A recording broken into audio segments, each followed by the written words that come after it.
welcome new members into their esteemed society. Welcome to the 35th Annual Motorsports Hall of Fame of America Induction Ceremony. This year's induction ceremony is presented by Toyota Racing. Tonight's live stream is presented by Speed Vision.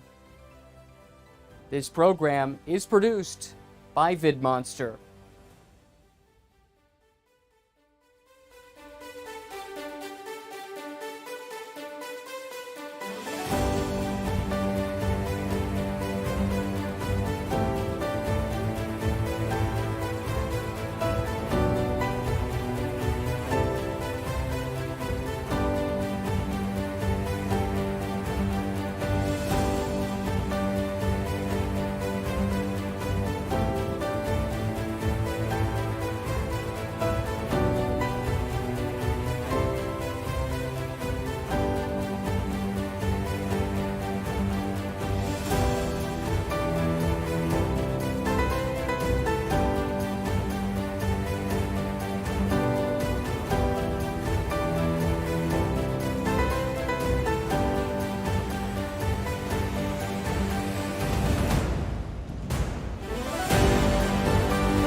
And welcome to the 35th Annual Motorsports Hall of Fame of America Induction Ceremony presented by Toyota. This is the special Backstage Access live stream brought to you by Speed Vision. For most of tonight, you're going to be seeing what's going on in the main stage, watching our friend David Hobbs MC and welcome the new Hall of Famers into this esteemed fraternity. However, unlike our main show, which is over on the Motorsports Hall of Fame of America's Facebook page, we'll be breaking away intermittently to speak with the new inductees and their families about their honor moments after receiving it on stage. If you would like just the non-interrupted live coverage of what's going on in the main ballroom, we've got a link below that will take you to the Facebook page and the live stream of the main room. But if you'd like to hear some special behind-the-scenes stories, stick with us here tonight on our Backstage Access. Thanks so much for joining us. More coverage coming up here shortly, including the beginning of our induction ceremony hosted by David Hobbs.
Mr. Frank Kelleher, and for Henry was the president of the Indianapolis Motor Speedway, Mr. Doug Bowles.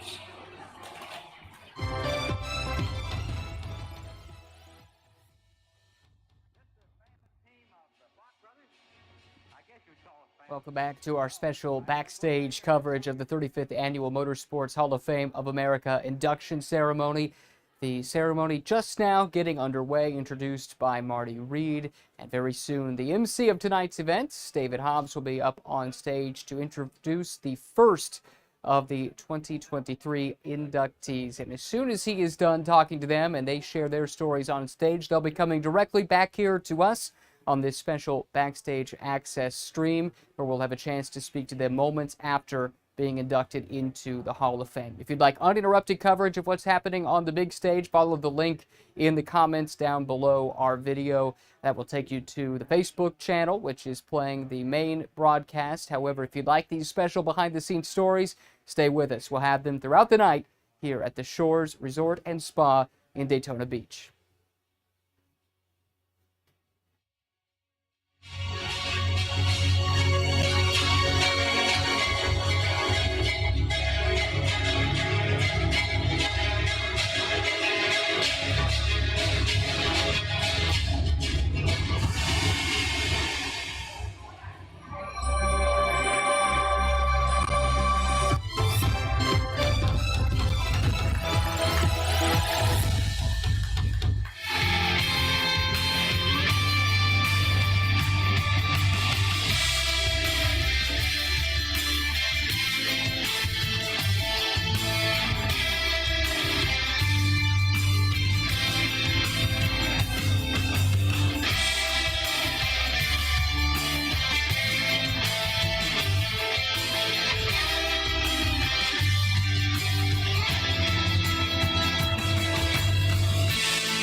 Is on. They're matching their skill against danger.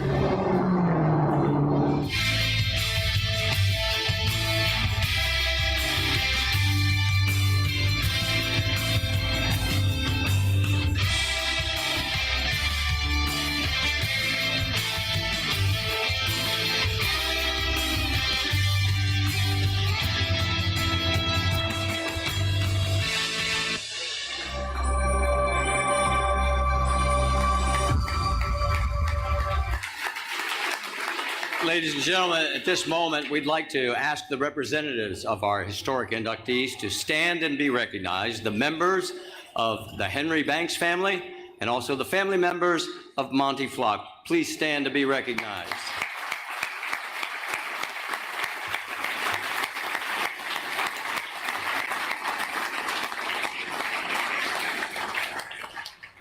And now, ladies and gentlemen, the moment you have all been waiting for. He is our master of ceremonies and has been for such a long time. And I guarantee you he will probably have something cute to say about each and every one of us in this room. He is the 2009 Hall of Fame inductee. He is a good friend, and he is the only one known as David Hobbs.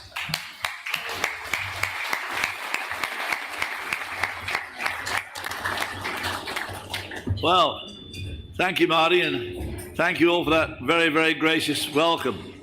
I don't normally get too nervous at deals like this, but of course we have a record crowd tonight, and sitting right in front of me is Jim France and Mike Helton, or to me, Mr. Helton.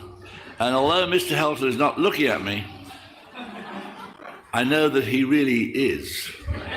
So he's one of those guys that makes you nervous. So we'll try and get through the evening without being scolded too much. Well, here we are in Daytona Beach, the birthplace of speed, as they say, for our annual induction extravaganza. We gathered amid an important year for racing and the automobile industry. The 70th anniversary of Chevrolet's Corvette, the 75th anniversary of NASCAR, and the 100th anniversary of the 24 Hours of Le Mans. And the Motorsports Hall of Fame also records a milestone this year, our 35th induction ceremony. No. Thank you very much, sir. I was actually about to do that myself, but I thought that Mr. Helton might not like it too much. But anyway, somewhere, our beloved Ron Watson must be absolutely beaming at this huge crowd, and he'd be beaming even more knowing his longtime Vice President, Donna Sprague, this very morning received the Hall's Crystal Horse Award, and I think we should give Donna a round of applause.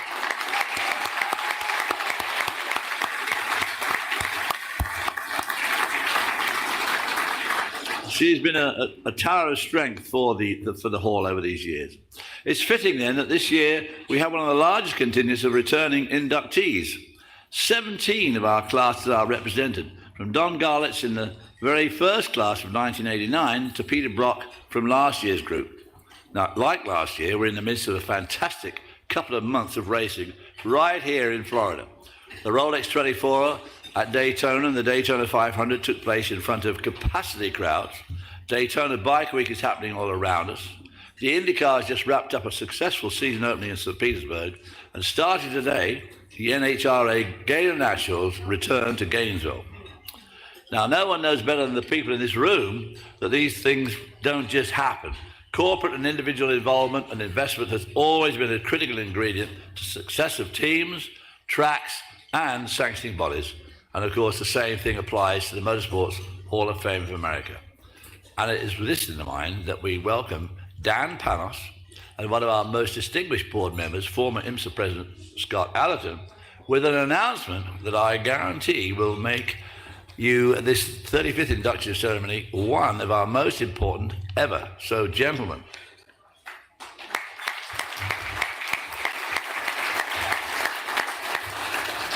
Thank you very much, David.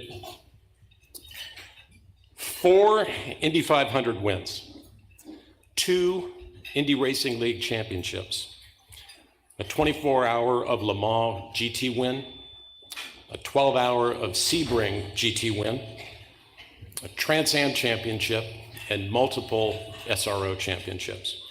Sounds like the early days of Chip Ganassi or maybe a Jack Roush. No, talking about Don Panoz. Now, you add to that he was also the owner and redeveloper of Motorsports Raceway up in Canada, Michelin Raceway, Road Atlanta, and Sebring International Raceway.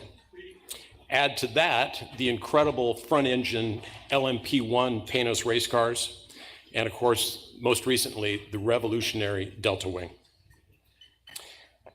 But quite possibly, Don's biggest achievement was the resurrection of IMSA and the development of the America Le Mans Series, which when combined with Grand Am became the foundation for today's WeatherTech Championship and the great success that it is having. Don made a habit of leaving things better than he found them, and that was especially true when it came to things motorsport related. And while we lost Don in 2018, it's safe to say that his legacy lives on.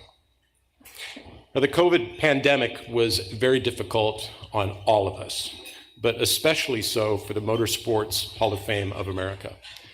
And as a result of that, President George Levy asked his board of directors to pursue the development of a significantly funded endowment so as to provide the Hall with financial stability that it urgently needed. And it is with that initiative in mind that I invite Dan Panoz, Don's son, to come to the podium to speak on behalf of the Panoz family. Dan?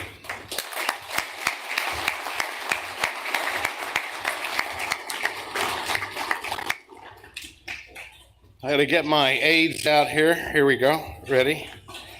I want to thank everybody, and what an honor, a true honor it is to be here. I'd also like to thank, none of this would have been possible without the entire support of our family. and a couple of them are here with us tonight. So I'd like to point out my sister Dina, her husband Dale, Lisa, the firecracker,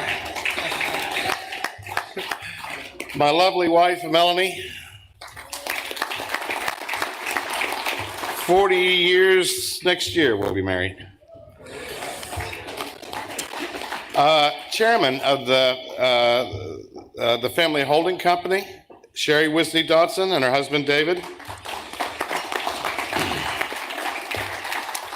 Of particular note is, if anybody knew Don and how diversified he was in about 900 million things at once, that lady right there in the blue dress,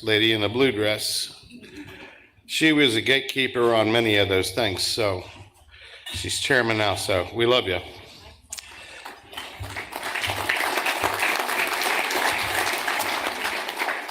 Also, some of our family can't be here tonight for various reasons. It's age or illness or a couple of the things. Don's wife, Nancy, I know most people, if they had spent any time with Don, got to know Nancy. She couldn't be here tonight, or my oldest sister couldn't be here tonight. But I know they would love to be, and I know it would light up, especially my mother's face. There'll be so many faces in this room that I know she recognizes. I'm going to take this quick opportunity, outside of announcing what we're going to announce, to say it's true for anybody in motorsports. I think all the men that have achieved, they put their necks on the line, they build amazing machines. I'm still trying to get my head around the guy that went 373 miles an hour on two wheels. But most of that is only entirely possible because of the wives and the girlfriends who encourage and basically allow their men to pursue such crazy dreams as motorsports. So hats off to the wives and the ladies that help make that go.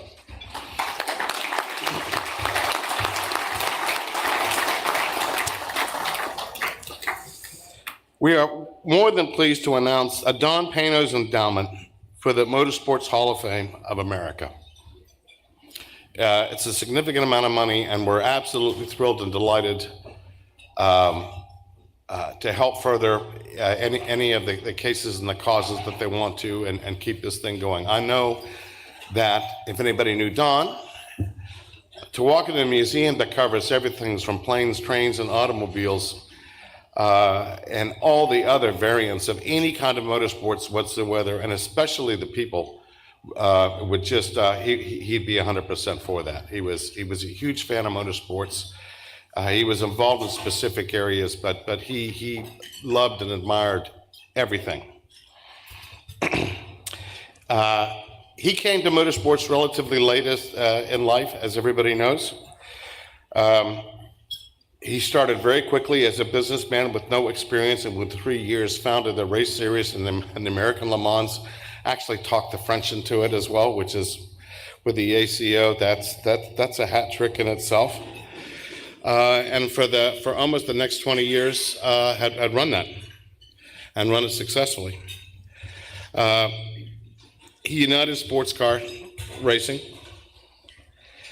in such a way, and with some of the things that he built, that legacy lives on today.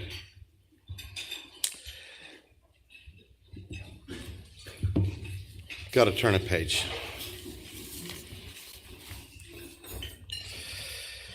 The sheer number of different types of motorsport-related activities that he was in is too much to go into here. I would like to say also it's important, with all the things that they give Don a lot of sole credit for, I would like to point out, and happy to do so, that there were so many people that shared the vision and helped that tremendously along the way. So from very, very early days, from the beginnings of thinking we're going to go racing, hadn't actually done it yet, like to thank Pete Brock, who's here, with all that he's done, and had a little bit of his guidance and vision that kept us on the same track from the early days. Also, all the manufacturers that worked with Don, And Don wasn't just a competitor on the track with him and owning a series. It was remarkable that he was great friends. So anybody that, if he's not here, that gets to talk to Dr. Ulrich or Mr. Springer, and I'll tell you, man, who is here, a gentleman from GM, Herb Fischel, they didn't just work with them, but they were all very, very close friends. Of special note, of special importance, as well as that series came off, there's always a guy that's turning the locks and turning the wrenches. The nut and bolt man that made the American Le Mans the success that it was with Don's vision, but somebody actually has to make it happen. So I want to create a special category of guys that make it happen. My hat's off to Scott Atherton.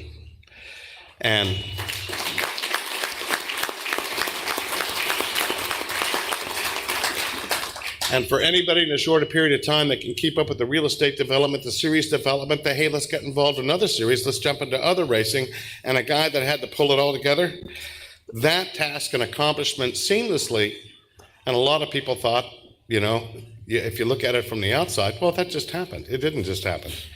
That's worth, in my opinion, a nomination into the Hall of Fame someday when you consider the work that that man did. And the fact that that work that he did goes on to this day. I'd also like to do a special thanks to Mr. France. Absolutely. It's been 10 years now. I just realized that today with the France's involvement with IMSA. So there's part of that original vision that lives on successfully to this day. So I know Don is shining down and he's pleased with that. So many, many thanks to you. Last but not least, George Levy and the crew that have that wonderful, magnificent museum that brings all forms of motorsports together. I'm going to add a personal comment. Scott didn't think I was going to say a joke, but I am. It's not fair that people in drag racing and off-road racing have all the cool nicknames. Nobody in racing has a cool nickname, you know? So we need to work on that. But Mr. Levy and the crew and everything that's been done with that museum, the thought of putting all of motorsports one way or the other, the nuts and bolts, I'll refer to it, Scott referred to it as a church of motorsports for human endeavor and the mechanical accomplishments. It's just phenomenal to see all that in one room. Politicians and religious leaders could do worse than taking a lesson on how to be more inclusive about things. So that's my point for tonight. Thank you very much.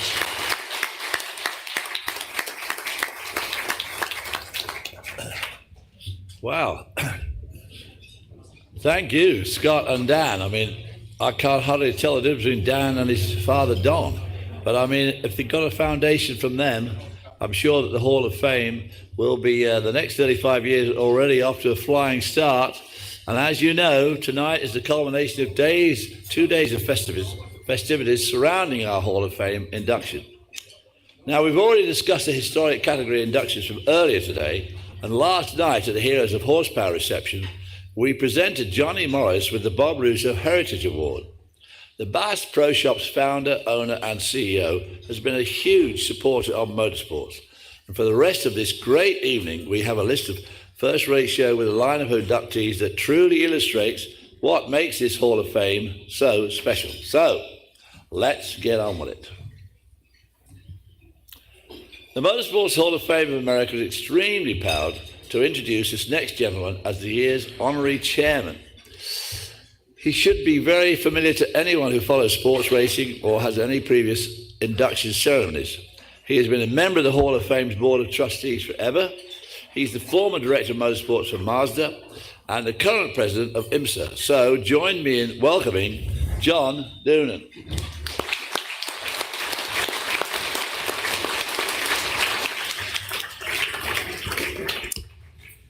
Thank you very much, David, and good evening, everyone. It is my absolute pleasure and privilege to serve as the honorary chairperson of the 35th Annual Induction Celebration for the Motorsports Hall of Fame of America.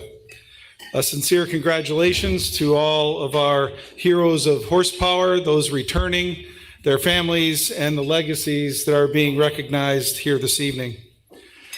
It's no surprise that, like most Hall of Fames, this Hall of Fame celebrates history, heritage, and the legacies of individuals. We celebrate their incredible accomplishments and their many contributions to our sport. As many of you know, this hall is somehow, however, different. It recognizes individuals from every aspect of motorsports: open wheel, motorcycles, stock cars, speed records, power boats, aviation, drag racing, and motorcycles, off-road, and many more. I've been honored to be involved in the Motorsports Hall of Fame of America in one capacity or another over the past 16 years. This is a special place honoring very special individuals for our very special sport. And while we are recognizing the people, places, and accomplishments of the past through the Hall of Fame, it's always struck me how important our past is Pleasure to be to joined our here present backstage and our by Dan future. Panoz as well as Scott For a few Atherton. You moments just tonight, I heard from wanted these to talk gentlemen about our on stage a few and our moments ago, and future. Scott will begin with in you. Really exciting announcement here tonight, which recognizes the immense contributions of one Don Panoz to sports car racing. Absolutely right.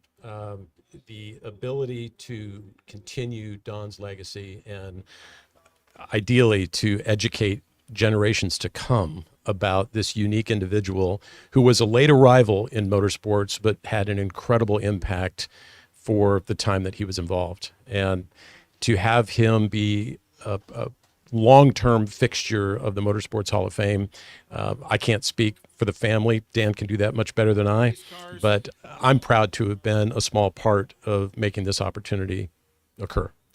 Well, and Dan, if you could speak for the family, the significance of this moment this evening. We're just delighted, and the venue of all the venues we could think of doing something like this is the best one. It was the museum includes everything. It includes every aspects of motorsports. I know Don would love that, and we're so proud to be involved with something. And I know that there's with the endowment, we'll have an innovation award or something like that in Don's name. And he was always about breaking new ground, doing something new.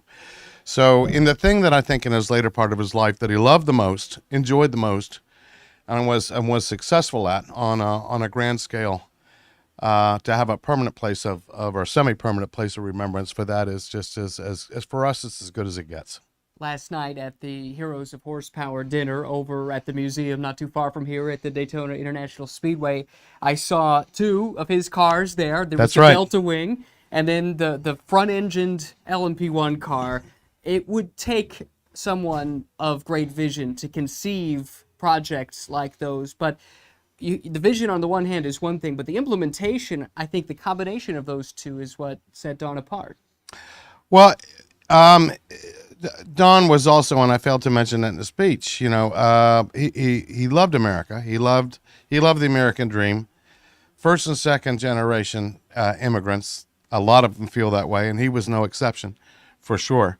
But those two cars represent kind of the first thing that Don was involved with in motorsports, the big front engine LMP, which was, by the way, ask anybody at the time will tell you was completely backwards in design philosophy, because they told him, Don, I love your car. It sounds great, but nobody's built a front engine GT car in 35 years since the 1950s. Right. So he had the first part of that, and it was successful. It was very successful. We also brought the Delta Wing, which represents, the latest innovative thing that he did. And the Delta Wing was all about doing more with less, Don used to say. And I think this started with the bet with maybe Ulrich and Alvin Springer or somebody like that, of I can go as fast as you guys with little tiny tires with just a little bit of fuel, with just half the horsepower. And they said, well, of course, it still has to be a car, Don. He goes, well, I'll make it a car. But there was kind of a bet laid. But he got to do it, and he got to show that with a completely different approach, you could achieve those things. So it's remarkable to see. I thought it was appropriate to bring the bookends, the beginning and the end, to be on display. Anyone who saw either of them race in person will never forget it, that's for sure. They were unique. Scott, for you, sports car racing in 2023 is in rude health. We're seeing more manufacturer involvement than we've seen in decades. I'm not sure that would have been possible without what Don Panoz did to get sports car racing through what was admittedly a fairly rough period in the sport's history. No question about that. When Don took over IMSA, candidly, it was at death's door.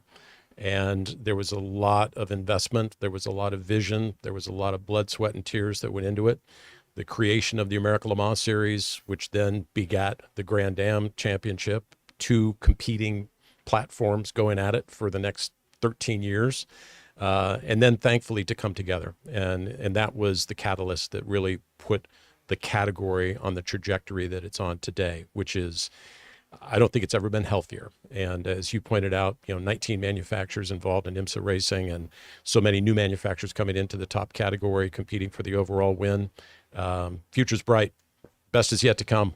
Gentlemen, it's a pleasure and a privilege to speak with you both here on our special Backstage stream. Stick with us. More of these interviews to come, but now back out to the main stage where John Doonan is addressing the audience. To retain our new fans and continue to attract new members of our audience.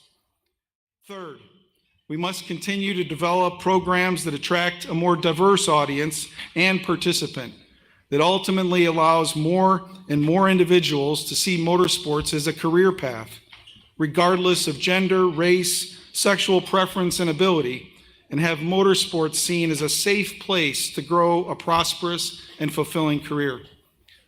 Finally, we must leverage STEM, science, technology, engineering, and math programs to showcase the relevance of our sport to our next generation and the youngest generation. Corporation upon corporation is seeking new talent, the best talent, and we as an industry can 100% serve as the proving ground for the next generation of industry leaders, much like the Spark program that our very own Motorsports Hall of Fame is engaged in with internships for young people.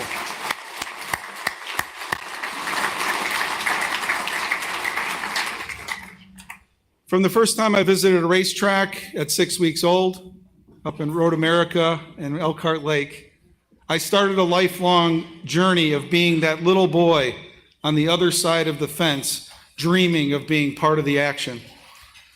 And while alternative fuels and new propulsion devices and reducing our carbon footprint are absolutely critical to our long-term success, I believe it is most incumbent on all of us in this room, some of the most powerful people in our sport, to serve as catalysts to make sure that all of the little boys and little girls watching on television or from the other side of the fence see our sport as the sport. I heard a stat earlier today that Major League Baseball believes if they don't get kids to play Little League before they're 8 or 9 year olds, they never will. We must not let the stick and ball sports beat us to the next generation.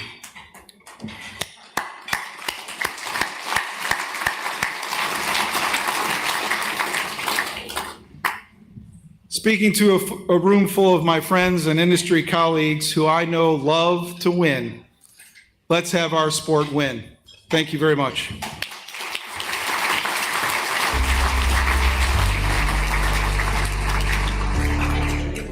Thank you, John. That was a very powerful presentation and very prescient too as well. So thank you again, John. That was tremendous.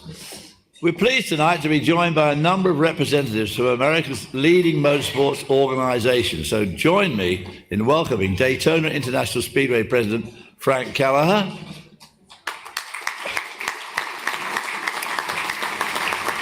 Indianapolis Motor Speedway President Doug Bowles,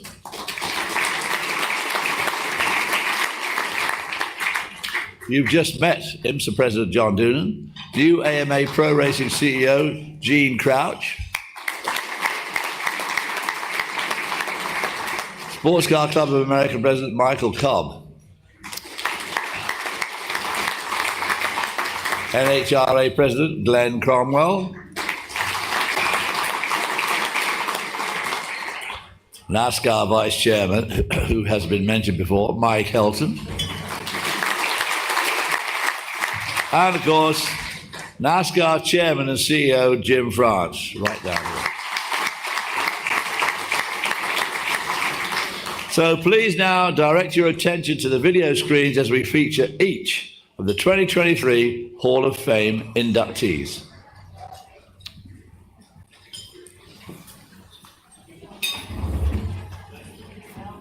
Or not. Or even more not.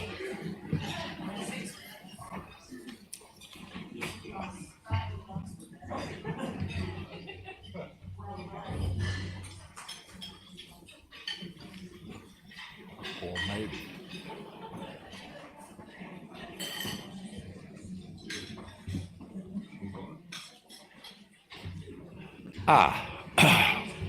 Well, or not again. And since we last gathered, the Hall of Fame, unfortunately, has lost 2016 inductee Dave McClelland. Dave McClelland was a legendary NHRA track announcer and a star commentator on ESPN. So to Dave, Godspeed. I've worked with him many times.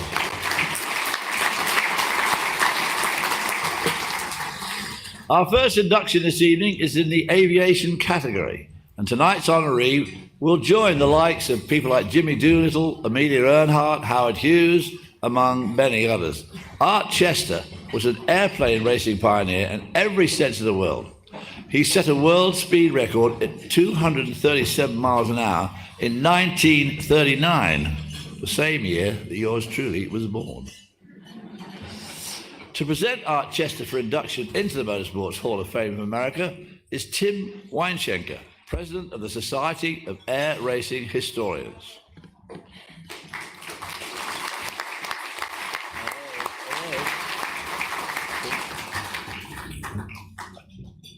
Good evening, everyone. I'm here to tell you about the greatest unknown legend of motorsports. Unknown because the sport he participated in is really not well known right now, but in the 1930s and 1940s, the sport of air racing was a very big thing, actually in some ways bigger than the Indianapolis 500 at that time. The Labor Day Classic that they held in Cleveland, Ohio, was covered nationally and internationally. And the man I'm going to introduce tonight, Art Chester, was a big part of that. And if we had had this dinner 50 years ago, most of you would know his name. But I want to introduce you to this humble man from humble beginnings in the Midwest. And he was gifted by the Lord with many natural gifts and talents, and he used each of those to parlay a legendary career in the sport of air racing. And that began as a young man when he had the gift of mechanical ability, the gift of design, mechanical design. He went to work for International Harvester. That was one part of it, to become a mechanical design person without any formal college education. But he also used that mechanical design to design and fabricate airplanes to fly in the national air races. And he named those airplanes after Popeye characters. And he had the Jeep, the Goon, Sweepy, and Wimpy. And it was with those cast of characters that he used his other natural gift, which was he had natural athleticism, good hand-eye coordination. He became an excellent pilot. And he used that gift that he got to be a top competitor at that time in a large series of regional and national air races that were held in the 1930s. And that culminated with his victory in the 1939 Grieve Trophy race. When World War II came and shut down the air races, Edgar Schumann of the North American Company understood or realized the giftedness that Art had as far as mechanical design and put him in charge of the team of engineers to engineer the front of the P-51 Mustang fighter. And many of you know the P-51 Mustang fighter was one of the fighters that helped the United States win World War II. At the same time, he was able to use his gift of business and leadership to develop a corporation to manufacture parts for the P-51 Mustang at a great savings to the US taxpayer. So all of you taxpayers out there, he saved you a lot of money in World War II. But after the war, he used his gift he had a vision. He was a visionary and an organizer, and he took those gifts, and as the president of the Professional Race Pilots Association, he used those to develop a new class of midget racers. racers that would be, the action would be in front of the crowds. And he was able to entice with his friends, the Goodyear Tire and Rubber Company. So there's a lot of Goodyear reps out here tonight. I've been telling them that their 3-year sponsorship of that midget class of racing from 1947 to 1949 enabled racing to carry on today in the form of the International Formula One class. And first and foremost, though, Art was a racer. And it was in 1949, in his racer sweepie, that like all racers, searching for that last bit of performance, that last edge of thing, when he was in a race in San Diego in 1949, that he pushed beyond that limit. And in the blink of an eye, Sweepy went into a snap roll and Art was gone in the blink of an eye. His wife Trudy was a widow. His son Tom was without a dad. But his legend lives on today. Every time a plane from the Formula One class, anytime a field of Formula One class racers take to the field, it reminds us of the legacy, the great legacy this man provided for the sport of air racing and the field of motorsports. And I would ask that all of you please give a rousing welcome into the Motorsports Hall of Fame of America for Mr. Art Chester.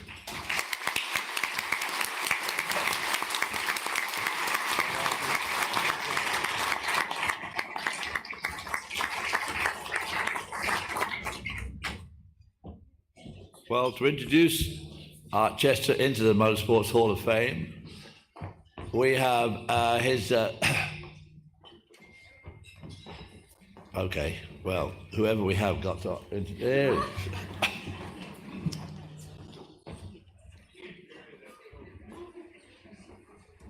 That's very heavy for a young lady. His nephew is going to come and induct Art Chester into the Motorsports Hall of Fame of America.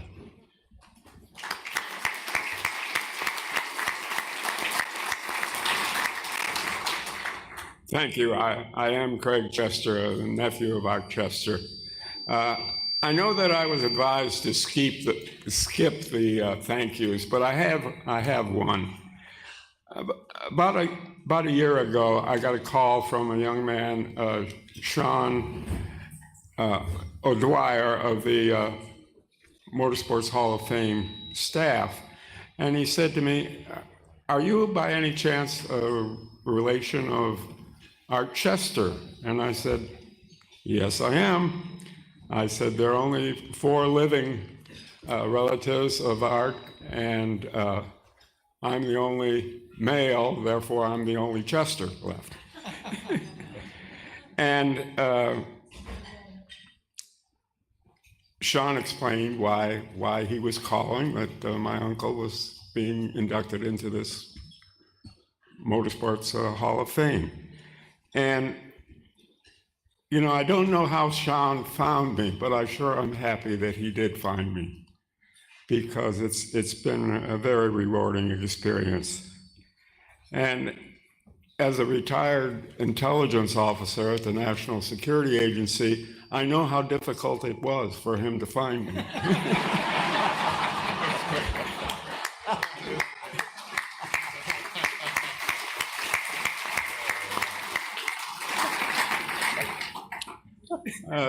Some of you probably don't know, but Art was the son of Polish immigrants. When he started racing, when he started flying and then consequently racing, he was Art Chachowski, and that's spelled like the first part of Czechoslovakia.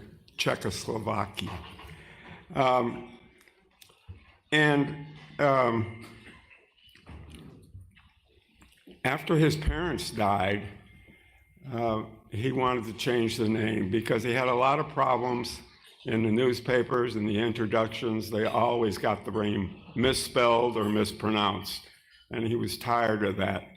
The other thing that caused him to want to change the family name was he and his younger brother served in the First World War, and he got tired of the platoon sergeant saying, "You two guys with the ski on the end of your names, you cleaned the latrines this week."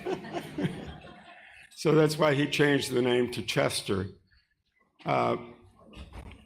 And we just heard about the Popeye names for his aircraft, and we always wondered how he got that.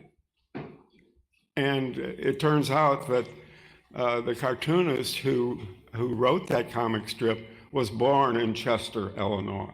So that's how we got that. I'm sorry that Art, his wife Trudy, and son Tom are now no longer with us. It's sad, but hopefully the Chester Chahosky clan is having their own ceremony up in heaven.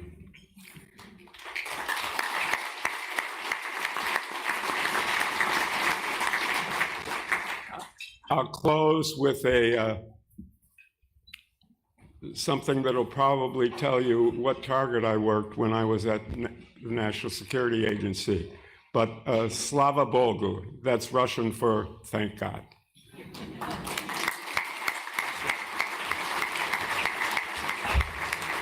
Thank you, Craig Chester, Art Chester's nephew, and he will now disappear into the bowels of the NSA.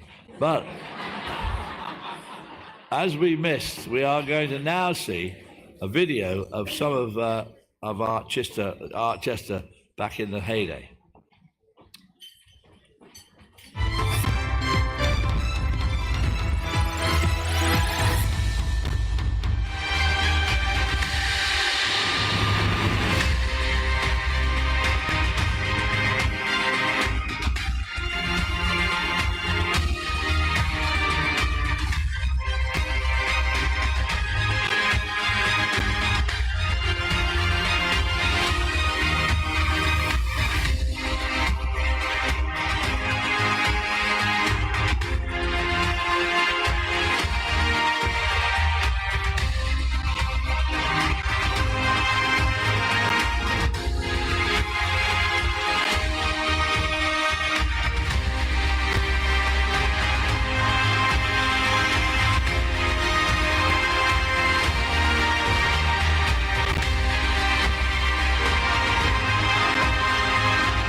Boy, can you believe the size of those airplanes? You could put that thing in the engine of a 777 and it would disappear. I mean, it's bigger. The guy's driving is bigger than the plane itself. Extraordinary, brave as hell. So anyway, these two inductees in the open wheel category are the last people you want to see after the green flag drops. But the first people you want to see if anything does go wrong. Dr. Stephen Olvey and Terry Trammell have done as much as any two individuals to not only save lives after accidents, but to also prevent serious injuries to drivers across the sport. Presented.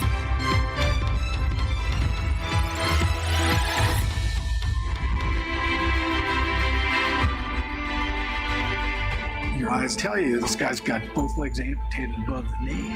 This is a non-survivable injury. But your mind's going, oh yeah, I can fix this. when you're in this kind of medicine, you focus on what it is you have to do, and the emotional Right now part of on the it main doesn't stage, hit we're you seeing until after video it's over. of Doctors Trammell and Olvey, who are set to be introduced as new inductees in the Hall of Fame this year from the open wheel category. But very soon we'll be hearing from the family of our most recent inductee, Art Chester, here on our special Backstage Pass live stream brought to you by Speed Vision. We'd like to apologize for those of you who have been with us since the very beginning. We did have some slight interruptions with our streaming video. That has been dealt with, so thanks for bearing with us. And we'll have more from Backstage here shortly at the 35th Annual Motorsports Hall of Fame of America induction ceremony presented by Toyota Racing.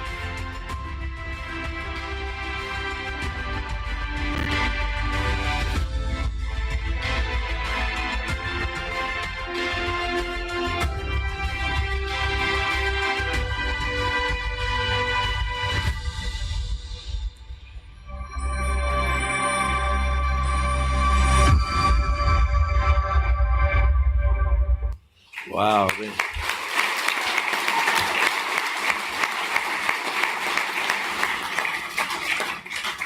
What an amazing duo. I mean, Dr. Olvey said this morning that, Dr. Trammell said this morning that sometimes these guys came in after hitting the wall, their feet were like hamburgers, and then they put them together again. I mean, just absolutely amazing. Well, presenting Drs. Olvey and Trammell into Motorsports Hall of Fame of America is actually one of their star Backstage. patients. It's a pleasure now to speak about our most recent inductee, Art Chester, Sue Brixey, as well as Craig Chester and Dr. Tim Weinshanker joining us here backstage. Sue, you're a part of this Chester family. Yes. What is the significance of this evening for the family? It's just fabulous. Just such an honor. So. And for you, Craig, you were up on stage. Just share a few moments with us, if you could, about what this would mean to Art to be recognized among so many of his peers in motorsports. It would be such a joy to him. He was just such an outstanding individual in all aspects of life, and he just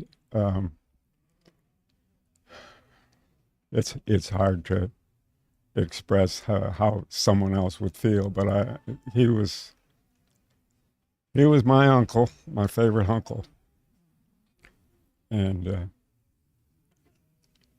he just, as a kid, I said this one of the other presentations, that he just got interested in things all mechanical, probably when he first learned how to pronounce the term.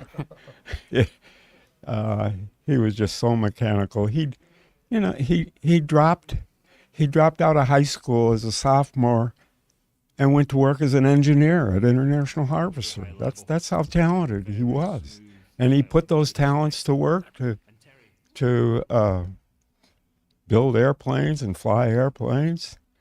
Unfortunately, he died doing what he loved, which was flying.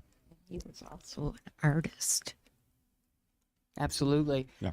Tim, if you could contextualize for us, I mean, it seems there were almost 3 stages to the career: the pre-war racing, then the war interrupting that and him going into the design element, Right. and then the return to racing. Well, yeah, what happened was Art was very involved in the 1929 to 39 period of air racing, which is called the golden age of the sport. And he built and flew and raced a number. His 2 principal airplanes in the pre-war were the Jeep and the Goon. The Goon, the faster one than the Jeep, but he won a lot of money with the Jeep. But when he won the Grieve Trophy race in 1939, that was very prestigious. The National Air Races in the 1930s and 1940s was a very large national, international event, almost the size of the Indianapolis 500. You know, it had as much prestige, and Art's name was more well known, more like a household name. But after the war, during the war, Art used his skills to help North American design and build the P-51 Mustang, the fighter that helped us win the Second World War.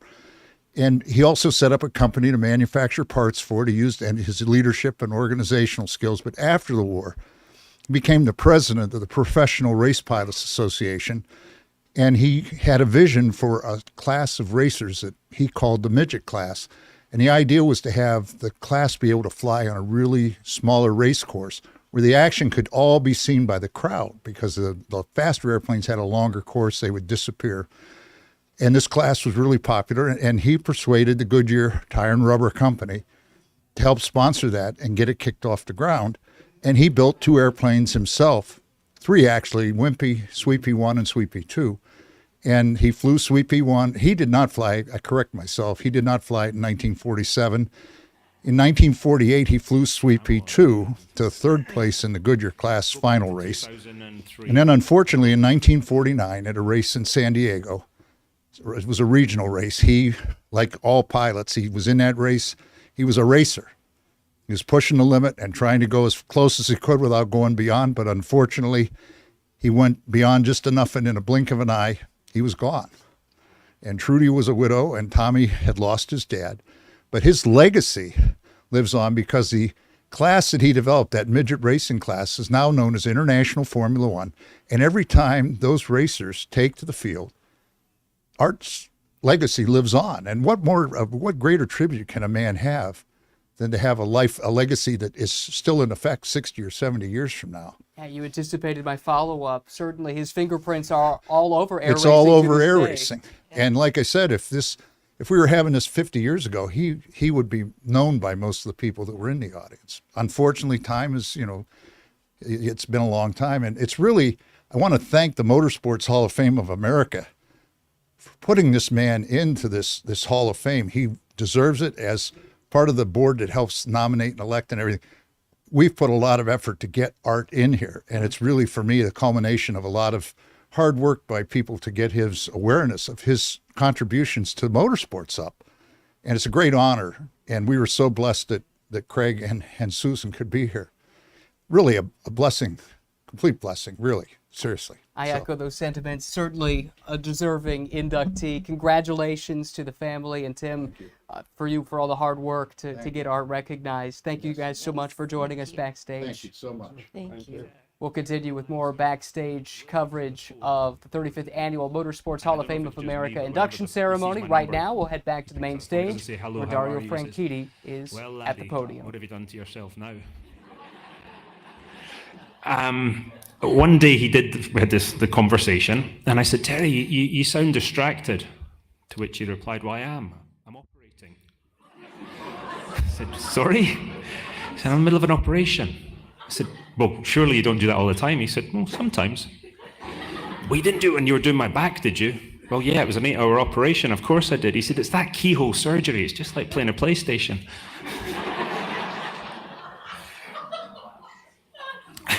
All that being said, I will say the first call that any of us make, not just current former IndyCar drivers, but most of the people in this room, it looks like, when we hurt ourselves, the first thing we do is we call these guys to fix us. They've had the most glittering careers, but one incident really springs to mind, and it's September 2001, right after September 11th at Lausitzring Ring. It was alluded to in the video there.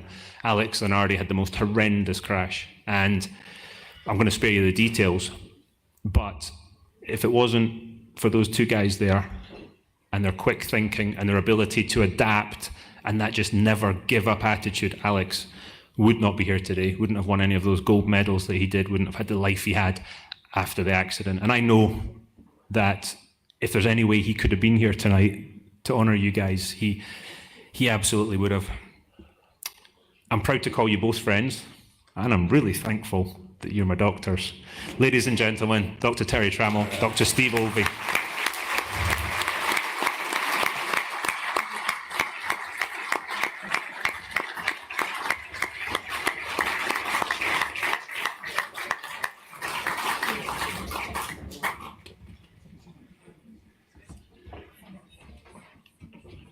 He's a handsome boy, isn't he?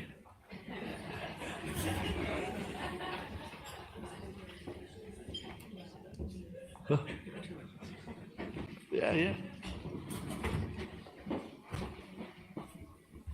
I think we're supposed to talk.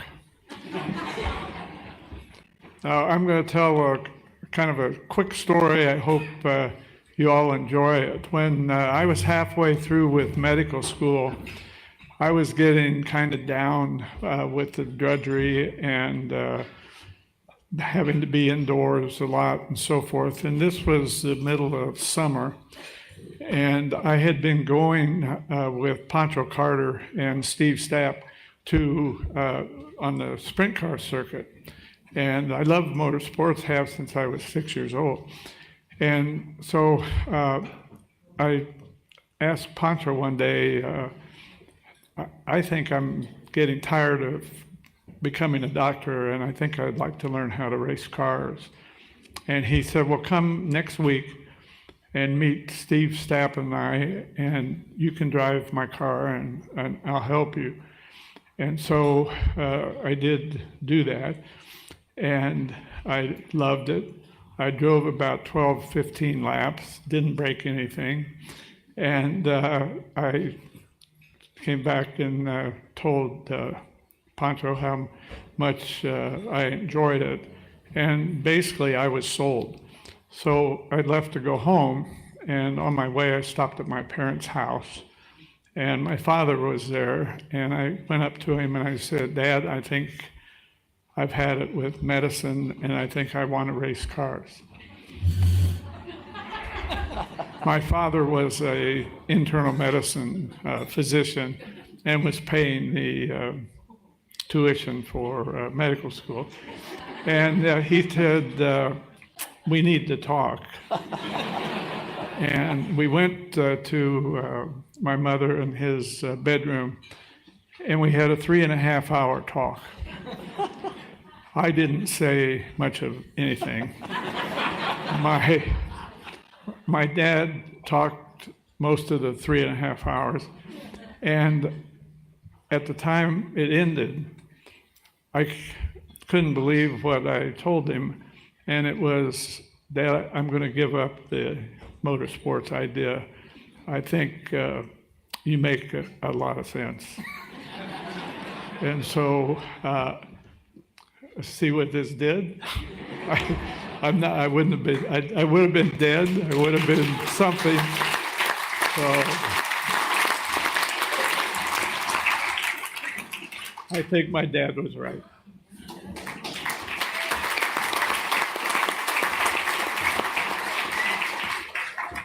So I'm going to speak a bit for both of us. First of all, it's an unexpected honor and a privilege to be inducted into the Motorsports Hall of Fame. We were blown away.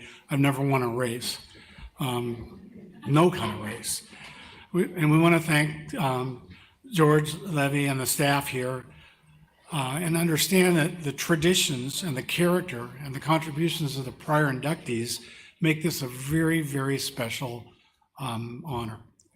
I'm not supposed to say thanks, but there's one family that really needs to be thanked. That's Dr. Alvey's parents. As he said, were it not for their wisdom and counsel, he would have been my patient, not my partner. And in which case, he wouldn't be. And then about the part from the heart, George, Rhonda's, my wife, is the heart of us. Just ask any one of the drivers who had the opportunity to reside with us in our home while they were doing their convalescence and recovery at what was on ESPN as Rhonda's Rehab Ranch.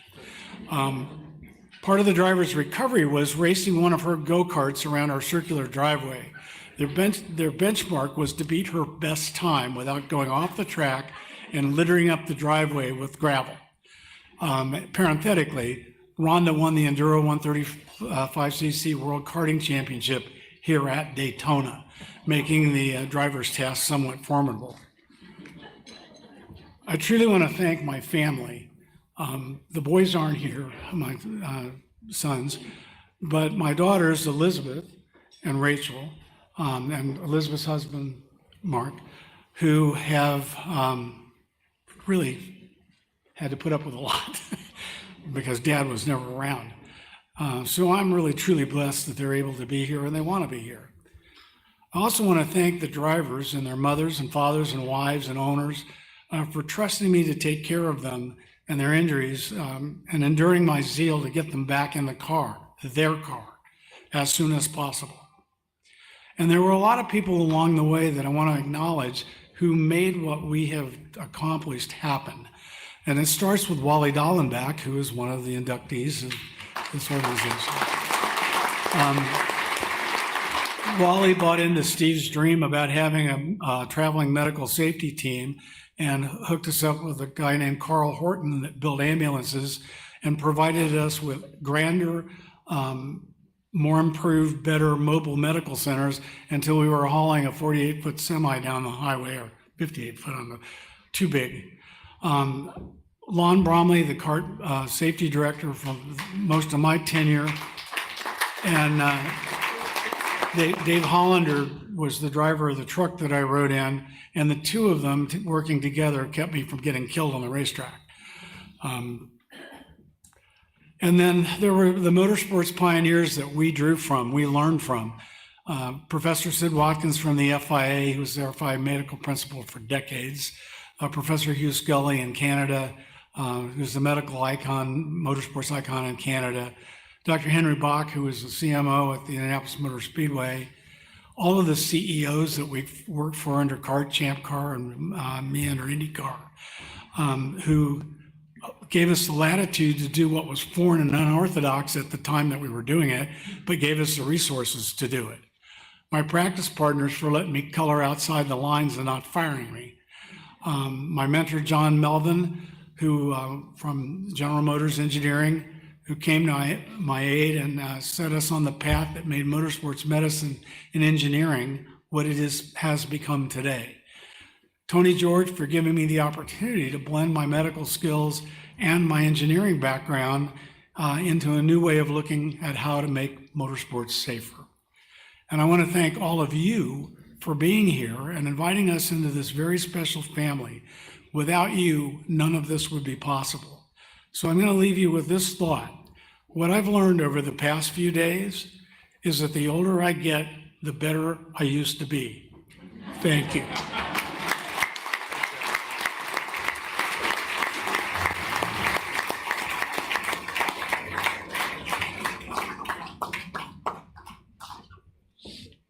An absolutely incredible duo of medical expertise. So thank you very much, both of you. Now, very few people in history are singularly associated with an iconic car like Zora Arkus-Duntov with the Chevrolet Corvette. So it's absolutely entirely appropriate that this year's Motorsports Hall of Fame of America inductee in the sports car category is the man who gave us America's Star-Spangled Sports Car and made it a winner on racetracks all across the planet.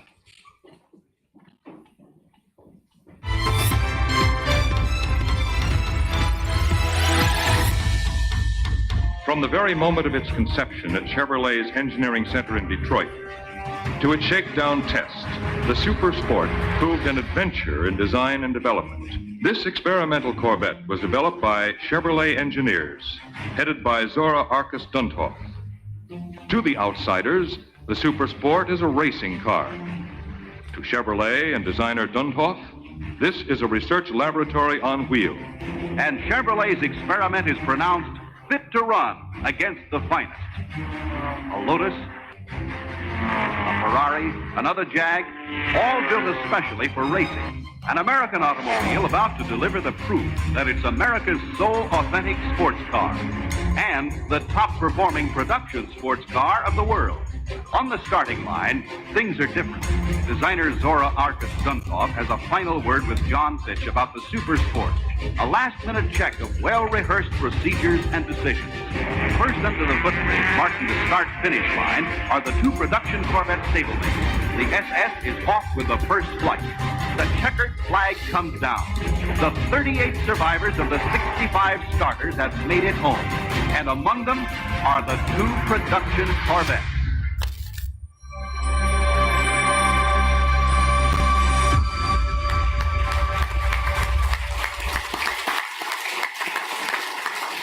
So join me in welcoming the president of General Motors, Mark Royce, who is here from Detroit to present Zora Arkus-Duntov for induction into the Motorsports Hall of Fame of America, Mark Royce.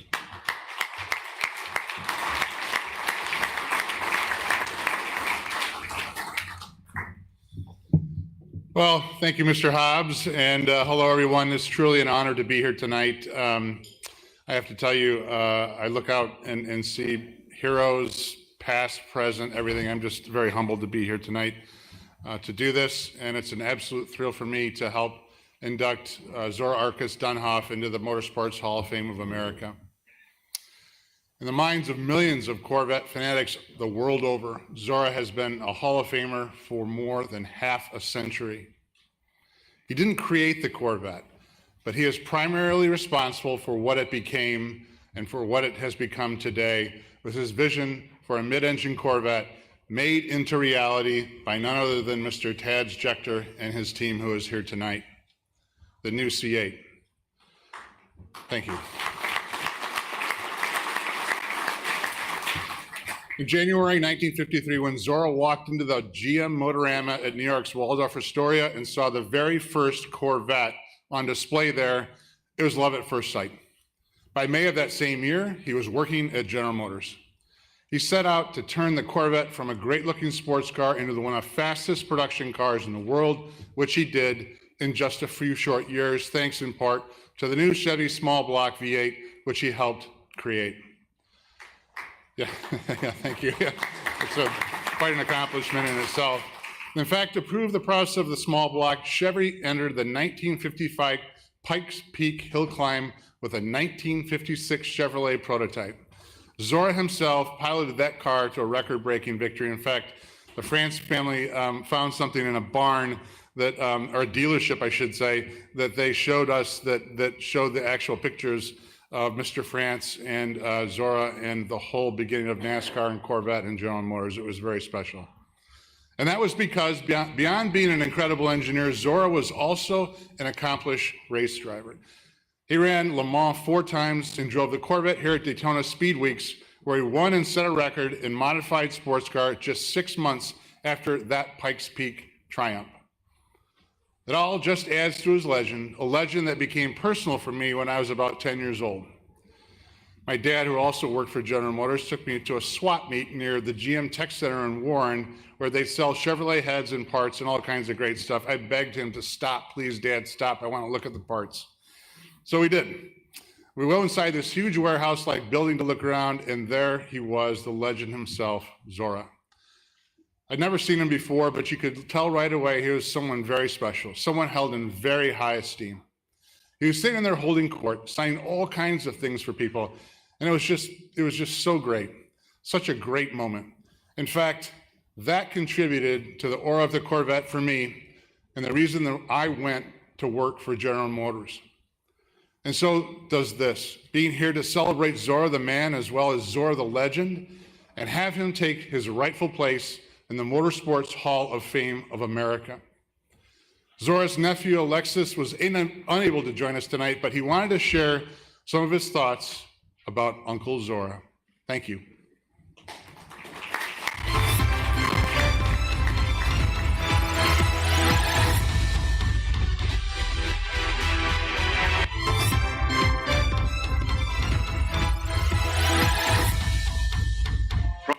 Hi, my name is Alexis Arkus-Duntov. My uncle was Zora Arkus-Duntov, and I'm thrilled to know he's been chosen as one of the 2023 inductees to the Motorsports Hall of Fame of America. Zora, his wife Elfie, and his brother Yura, my dad, were great examples of the American dream. They fled perilous circumstances in Europe where they were born, and they were lucky enough to make it to these shores, and here they flourished. I was always proud of my Uncle Zora as a kid and made sure to show my friends the pictures of him on the cover of Hot Rod magazine, or behind the wheel of a winning race car, or in front of a space-age looking prototype. I was especially proud of the Duntov Turbo edition of the Corvette. I think it was hard for Zora to have outlived my father, who was his kid brother.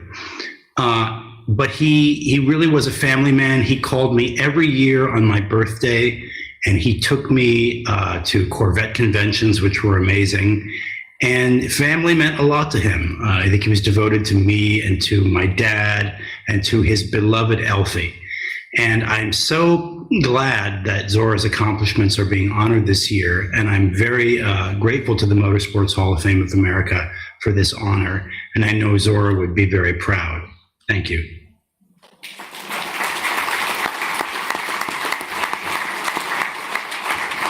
My pleasure to welcome backstage two of the most recent inductees into the Motorsports Hall of Fame of America from the open wheel category, but really your careers touched many different forms of motorsports. Dr. Terry Trammell and Dr. Steve Olvey. Gentlemen, thank you so much for coming backstage. Congratulations. Some amazing stories shared, not just a few moments ago in your speech, but earlier, yesterday, in fact, at the panel discussion that the two of you hosted. I'm interested, though, in going back to the beginning. Was motorsports a destination for you, or is that something you found along the way? For me, I found it along the way. I always was interested in it. My father worked for Perfect Circle, and they sponsored cage cars, dirt cars, so on and so forth. And so we went to the races, and I enjoyed them. But I was a fan, and I was happy to be a fan. I'd listen to the 500 in the backyard from the time I was a little kid, with a radio that'd shock you to death if you touched it, and wire on the clothesline to make it work. And Sid Collins was the announcer, and all the guys are, the guy in every corner in the short shoots and so on and so forth. I thought that was all about it, and was thrilled. I went to the race a few times, but I never really intended to make that a part of my everyday life. And the story is I just fell into it literally, and he was responsible for most of that. Well, let's hear. How did you drag Terry into this line of work? Well, that was the first patient that caused that to happen was Danny Angaias, who had a really bad crash and a really severe leg injury. But he also had a concussion, and he was unconscious, and I got to the scene. I was on the racetrack, and I got to the scene, and it was, we were really worried. There were two of us, and we thought that we were in big trouble, really, to be honest. When we got him in the ambulance and realized that he survived to the hospital, and that he needed orthopedic surgery. I knew Terry was either at the racetrack or he was doing photography work. He wasn't really a member of the racetrack at that time, medical staff at the racetrack. He would like to have been, but he was doing photography and thinking about that later. So we got hold of him. I sent a word out, and I said, we need surgeon, a young surgeon who knows how to deal with these kinds of things.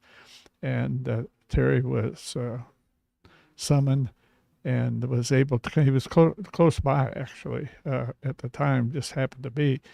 And he came to the hospital, and the rest is history. He and another surgeon in the hospital worked together, and he was a vascular surgeon and knew a procedure that had been used in Vietnam and that kind of thing to speed up these kind of injuries and to keep a clear space for Terry to do what he needed to do. And so they got the job done, and it turned out great. And ended up, Danny continued to race with some success. Yes, he did. And Terry and I knew each other, but we became very good friends, got together, and we've been together 42 years since.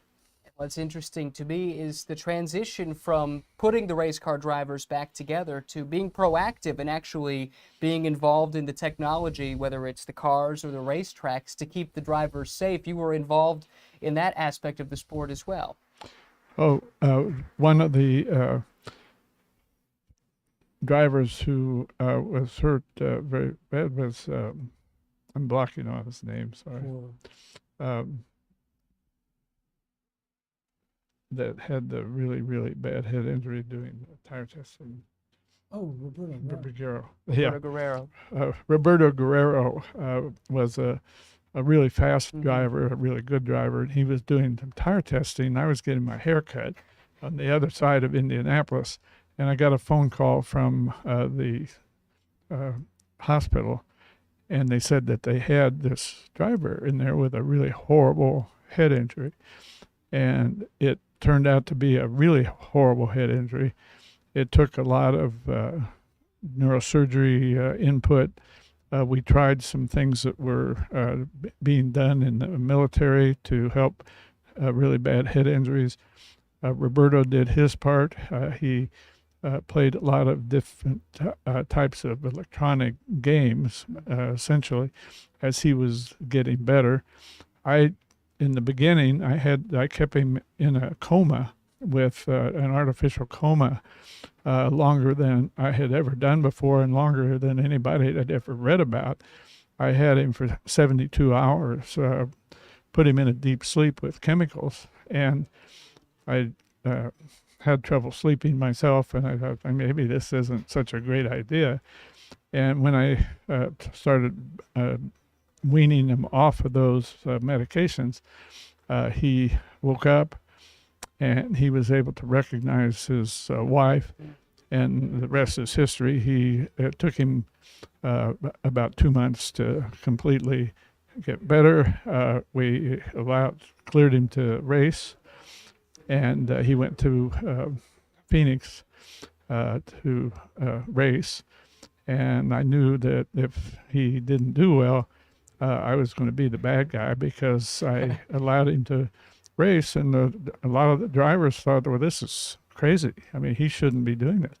And he qualified really well. He started second, and he finished second, and the rest is history. He became a really good driver for some time. And Yeah. Terry, we'll close with you. Right. Let's look to the future. I asked you about this at the panel, in fact. What is the next element of motorsports safety you would like to see addressed, and how might we see that come in the next 5 to 10 years? Well, the first thing is that we're not finished in the cars yet. We still have some issues that we can't protect the driver from. A frontal impact is still the most difficult to deal with. We don't have the wherewithal that we have for side or rear to protect the driver from serious injury. We protect their feet and legs and so forth, but the torso, spine doesn't do all that well. So that still remains to be, and it's being studied. One of the groups around the world that is forward thinking like that is called the Research Strategy Working Group for the FIA. We had a meeting this morning at 4 o'clock in the U.S. time, and the things that are coming out of that now are more computer applications to both diagnostics, motion studies to try and understand better how things happen and how to prevent them. And I think that's going to be the real thing, is the more specificity of being able to know what it is that's causing an injury before you try and fix it. And that's kind of my transition. Everybody thinks I'm retired. I retired from my surgical practice about 10 years ago, and I've been working with IndyCar pretty much full time, doing just that kind of thing. So that's the direction it's going. And the two things that we haven't really even addressed yet is what happens when a car gets up into the fence, which is you have to understand that a catch fence around a racetrack was put there to protect the spectators, not the driver. It's to keep the driver from landing in the spectators or the stuff coming off the car. But it's lethal if the driver gets hung up in it and hits posts and so on and so forth.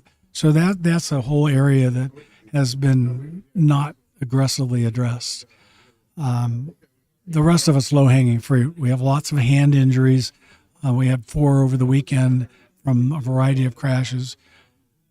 That's our most common thing, which they point out to me, it's not life-threatening, but it's really hard on your hands. Sure. So.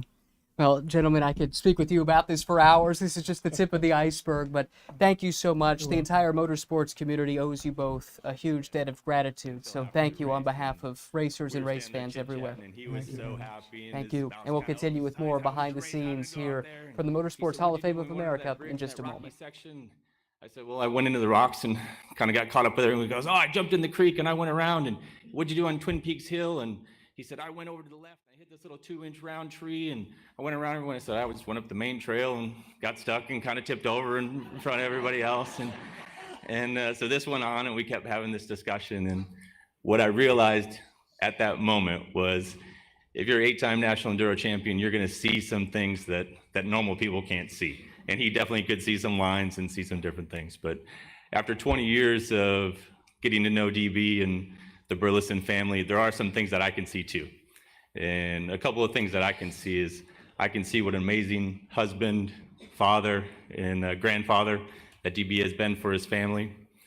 I can see the legacy that he's left on Husqvarna Motorcycles brand, on our brand, that'll stand forever, the championships that he won with Husqvarna. And I can see the contributions that he made to the motorcycle industry and to off-road racing, not only here in the United States, but truly around the world, as DB raced around the world and collected 8 ISDE gold medals. So an incredible accomplishment for sure. And DB, everything in off-road racing is truly better because of the time that you spent there and gave back to our community. And you truly are a legend. And you're not just a champion in racing, you're a true champion in life. And I'm honored tonight to see you inducted into the Motorsports Hall of Fame of America. Congratulations, DB.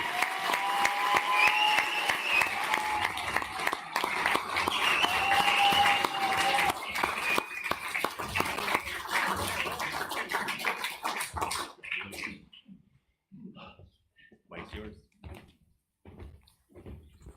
I'm not sure I can follow that one up, but I'll do the best I can. You know, I've been really lucky. First of all, I was lucky enough to get a motorcycle in '66 when everybody's just kind of starting to get into dirt bikes. Then I went to the University of Michigan, and I was lucky enough to move into an apartment with this really good-looking blonde girl downstairs, who's been my pit crew supporter for 52 years. I love you, dear.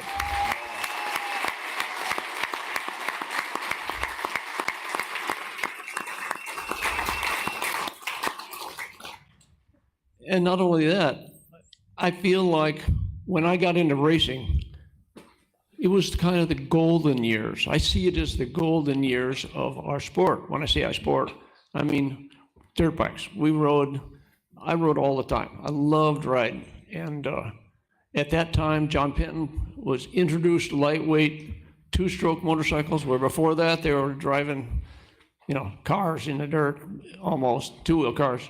And nothing against cars, of course. And but he brought in the light ones. Husqvarna brought their World Championship racing 2-strokes into this country. And I was lucky enough to get onto those. And I did a little bit of motocross racing. But it wasn't enough.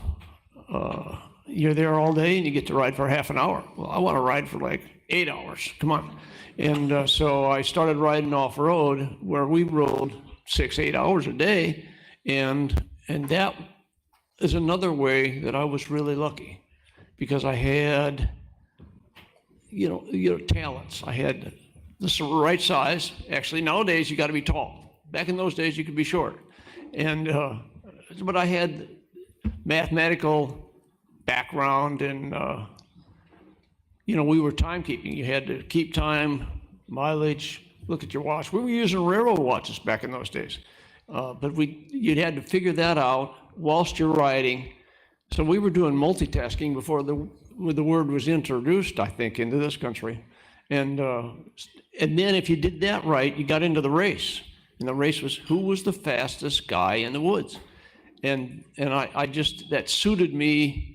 So that's how I was so lucky. That stuff just suited me. So if you can find, and I hope I can pass this on to to my grandson who's over here, if you can find where you use your talents to the best possible use, and then, in my case, go racing with it, you know, then that's the best you want to be. You want to do the best you can with what you've been given, and so that's it. Just I was super lucky that way, and then also really lucky in that enduro racing is really it's not a spectator sport. It's a participant sport. When you're going through the woods, yeah, there's no TV and there's no, you know, Goodyear blimp following us or anything like that. Obviously, it's participant. So most everybody that I know in this country and in Europe, we did it because of the love of riding in the woods, the love of the sport, and I did. I loved it. And then once I started racing, then I started winning a little bit. And it didn't take me long to figure out that I liked winning a lot more than just racing, you know. And like John said, everything is a race. My wife gets on me, I'm driving a car to go pick up the kids. Why are you racing? It's like, it's just in my blood to be. Whoa, did I lose it? Is it still working? Good. That was my hearing aids, I think. Anyway, so yeah, everything's a race, and that was really kind of my thing. I loved racing, and then the challenge of, we raced regardless of the weather. I raced in thunderstorms and ice storms, and I raced in snow, and you name it. And I was lucky in a way. I got to race behind the Iron Curtain a few times. And that just shows you what a wonderful country we live in. This is a wonderful country. It's awesome. It truly is. We're so lucky to be here, and I'm lucky to be here in front of you, all of you guys riding cars. This is mostly a car deal, I think, a little airplane stuff, but we've got our motorcycle group here. Let's say all the motorcycle people. Love it. Anyway, thank you. I'm very honored, and thank you again, and congratulations to all the other inductees. Thanks.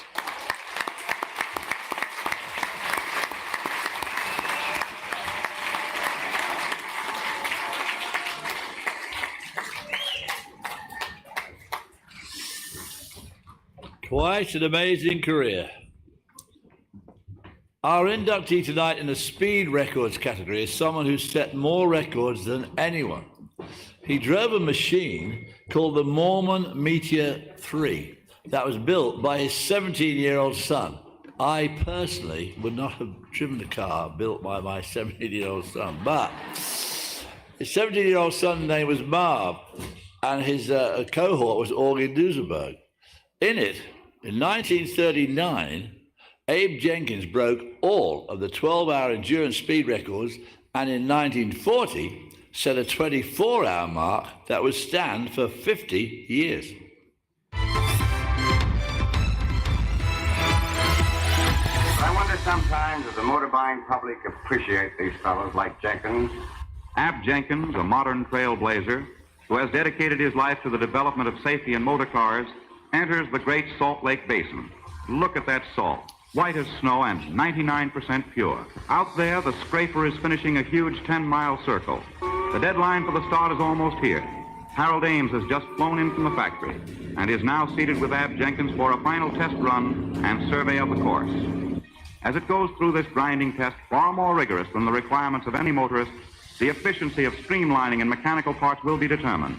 The object of all this mighty effort is safer, better motor cars in the hands of the ultimate user. Have you certify all these Auburn speedsters as capable of 100 miles an hour or more as fully equipped stock cars? Do you think you can take this job out and do, say, 500 miles at 100 miles an hour or better? And I'm really shooting at 1,000 miles. At what speed? Better than 100 miles an hour. It's been almost 24 hours since Ab Jenkins began pounding around that salt. Up goes the sun. They come in, glorious winners in a terrific contest. Congratulations, Ab. Congratulations, Duesenberg.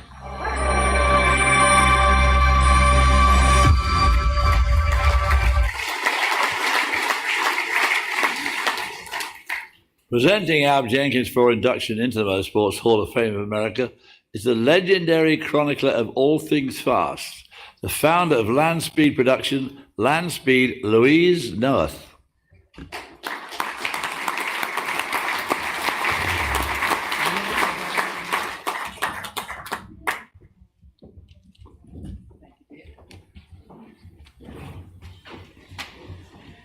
Hello, folks.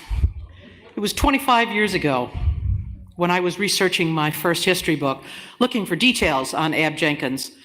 Marvin and Noma Jenkins invited me into their Backstage home. with one of the most recent inductees to the Motorsports Hall of Fame of America, Dick Burleson. Congratulations, sir. John Hines, also with us here, is the president of KTM North America, and also Husqvarna, which I've been told is very important. And Dick, you can tell us why.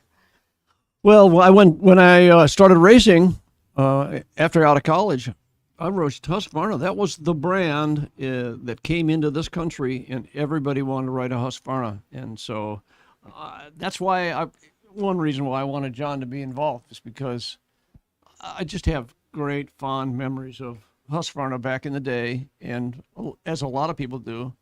And of course, they're back in the game. They kind of faded away for a little bit. John helped bring it back, and I'm looking forward to riding my new 125 Husqvarna next week. Excellent. Well, John, we'll get to you in a second, but Dick, for you, 9 times an AMA Enduro champion. 8. Eight times. Yeah, I knew I wasn't going to win another one, so I quit. Okay, all right. 8 times a champion. My apologies. I mean, it's important. It is important. You're right. Yeah. And to me, motorcycle racers are another breed to begin with, but to do this for the distances that you did and the terrain that you covered, what an incredible challenge. What drew you to it? You know, it just suited the math background that I had and the physical build and the just talents that I had, and I would, like I said in my little speech there, that I was lucky enough to find that, and I hope more people can find what's good for them. Like you found that you wanted to be an announcer. Indeed. And you like it, right? I do. So that's a blessing that you can find what you want. And, I mean, I loved, and I still do. I rode 2 weekends ago. We rode in about 8 inches of snow. We ride all year round. I rode all the time. It's just, that's me. You know, everything's a race. and B, I love that challenge. Sure. Yeah. Yeah. And John's found what he loves too, right? Yeah, everybody does, right? At some point. Well, that's at least the hope. Anyway. That is. Yeah. So for Husqvarna, for KTM, the legacy that Dick brings to the brand, the passion that he brings to the brand, how important is that even today? Yeah, we talked about it a little bit tonight. DB has left a mark on the sport of motorcycling in general, like not only in America but around the world. His name and his legacy and the wins and the way that he competed, how he competed, like there was never a doubt that he was going to win a race. And for true, I thought that too. Yeah. That's why I only got 8 because I knew I wasn't going to win another. Come on. And I think the approach to racing, and if you go back and look at any of the advertisements from back in the day from the Husqvarna brand, like they knew it too, and they owned it, and DB owned it at every single race, and that character and that confidence to win is incredible, and it left a mark on Husqvarna brand forever. There's a legacy there, and there's a legacy with the Husqvarna brand here in America, and DB is one of the most important parts of that legacy. When that brand came to America, it started on the West Coast with the really truly the sport of motocross, and on the East Coast with DB and the team and off-road. Yeah, it really did it. If you'd like to add? It's just that, you know, back in the 70s, Husqvarna was it, especially off-road. At that time, our motocross bikes weren't so great, and I started winning off-road, and we just had the best off-road bike. And I was working for Husqvarna. I was an engineer. I had the best Husqvarna of the best Husqvarnas. It was stock stuff. I mean, there's more than one race where I went to a race, somebody had to buy it. Okay, here you go. Sold it. went back, uncrated another one, prepped it all out, and went to another race. We were riding stock stuff, basically, you know.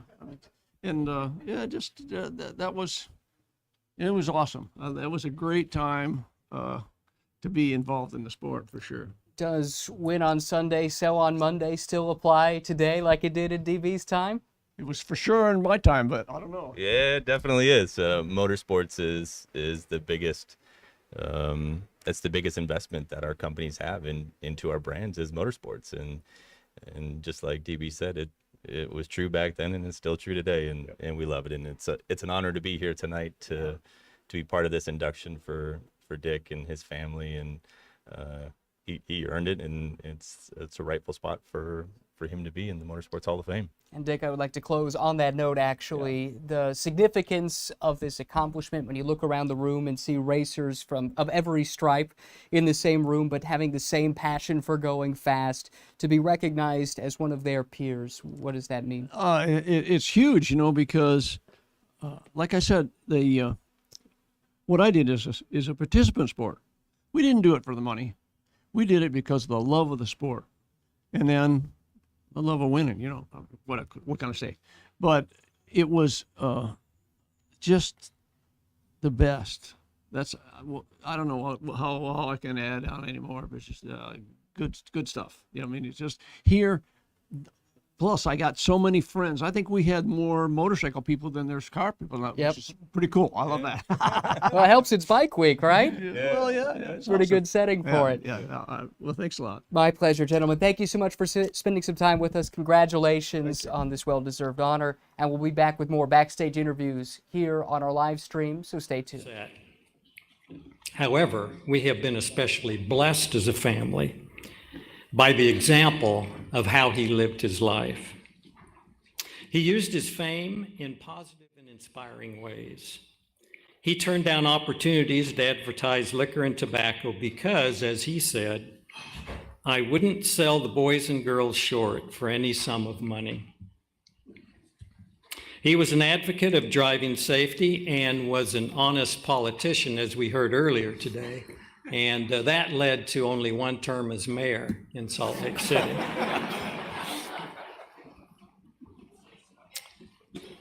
In addition, he honored a verbal handshake agreement with B.F. Goodrich in 1933 to use their tires during his runs of that year, even though Harvey Firestone offered him a more lucrative deal.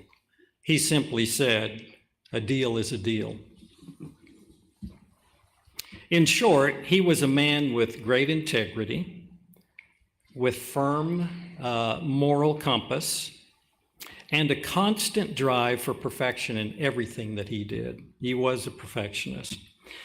There are 4 people who deserve some special recognition here tonight.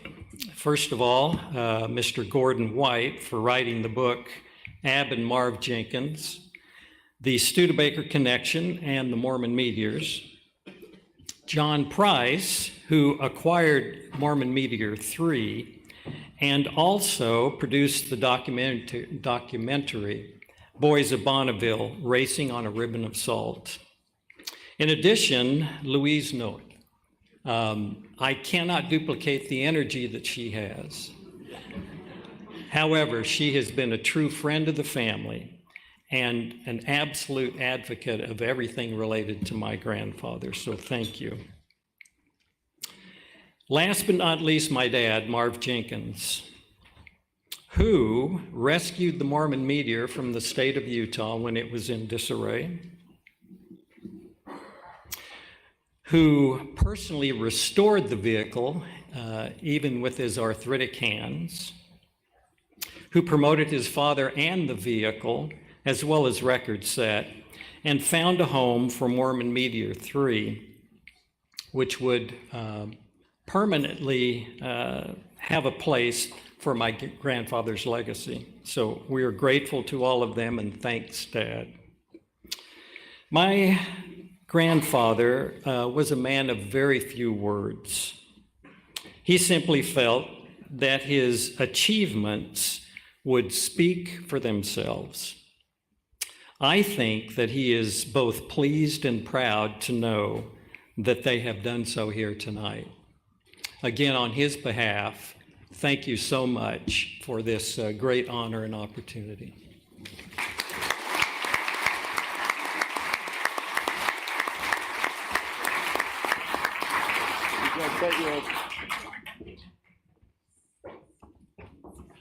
Well, thank you, Ab. Sorry about the mix-up in the names there, but can you imagine holding a speed record for 50 years? I mean, that's pretty outstanding. So thank you, Ab, and thank you for your grandfather. Now, this year's inductee in the stock cars category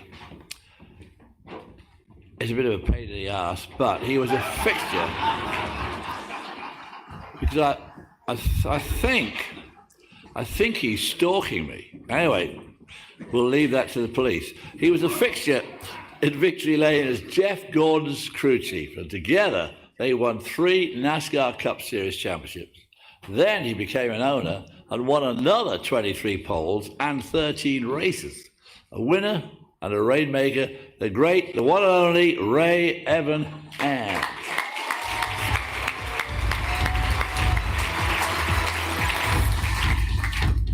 Ray Evernham, who has managed to take Jeff Gordon to the Winston Cup Championship in 1995.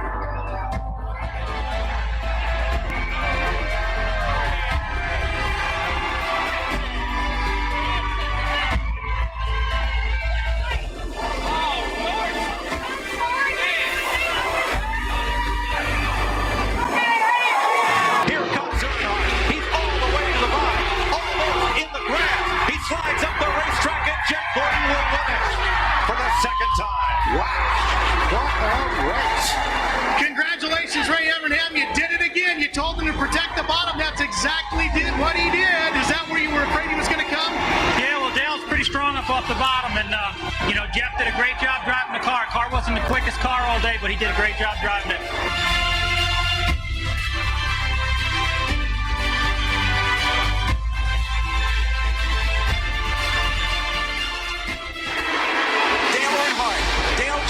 Jeff Gordon, and now Bill Elliott joins the list of winners of the Brickyard 400 in Indy.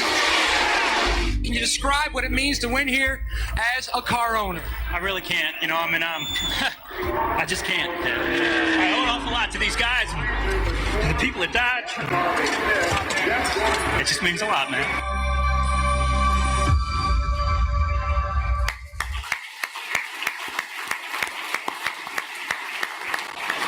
Well, Ray is a fantastic person, and he's obviously had an incredibly symbiotic relationship with Jeff Gordon. And he was telling us last night that Jeff was could be a bit irascible behind the wheel. And of course, in those days, they now have radios. We never had radios. And he said that every now and then that Jeff would be lying like third or fourth, and on about 2 laps to go, Jeff would come on the radio and say, "Watch this." And then he would pull off some amazing bloody maneuver and win the race. So I think, what a great combination they were, Ray Evernham and Jeff Gordon. And of course, Ray has gone on to greater things as well, and now he's completely taking the spotlight from everybody else on TV, but we'll forget that. Anyway, to present Ray Evernham for induction into the Motorsports Hall of Fame is another NASCAR reporter extraordinaire, local man, Matt Yoakum. Step away from what's happening out on the main stage to have a quick interview with our folks who are representing Ab Jenkins, one of the most recent inductees into the Motorsports Hall of Fame of America. We have Ab Jenkins II and Landspeed Louise Noeth joining us here backstage. Ab, we'll begin with you to see the honor that was bestowed upon the family here tonight. What is the significance of that? I think lift the microphone up a little bit. Okay, there you go. It's probably a culmination of a lot of things. I mean, I am currently 73, which was the age he was when he passed away, and also the age when he set his last records. Yeah. And so he's been gone for quite a while, but to have this award, to be inducted into the Motorsports Hall of Fame is kind of the icing on the cake, so to speak. Certainly we've, as a family, feel he deserved it. I mean, I have to say it that way.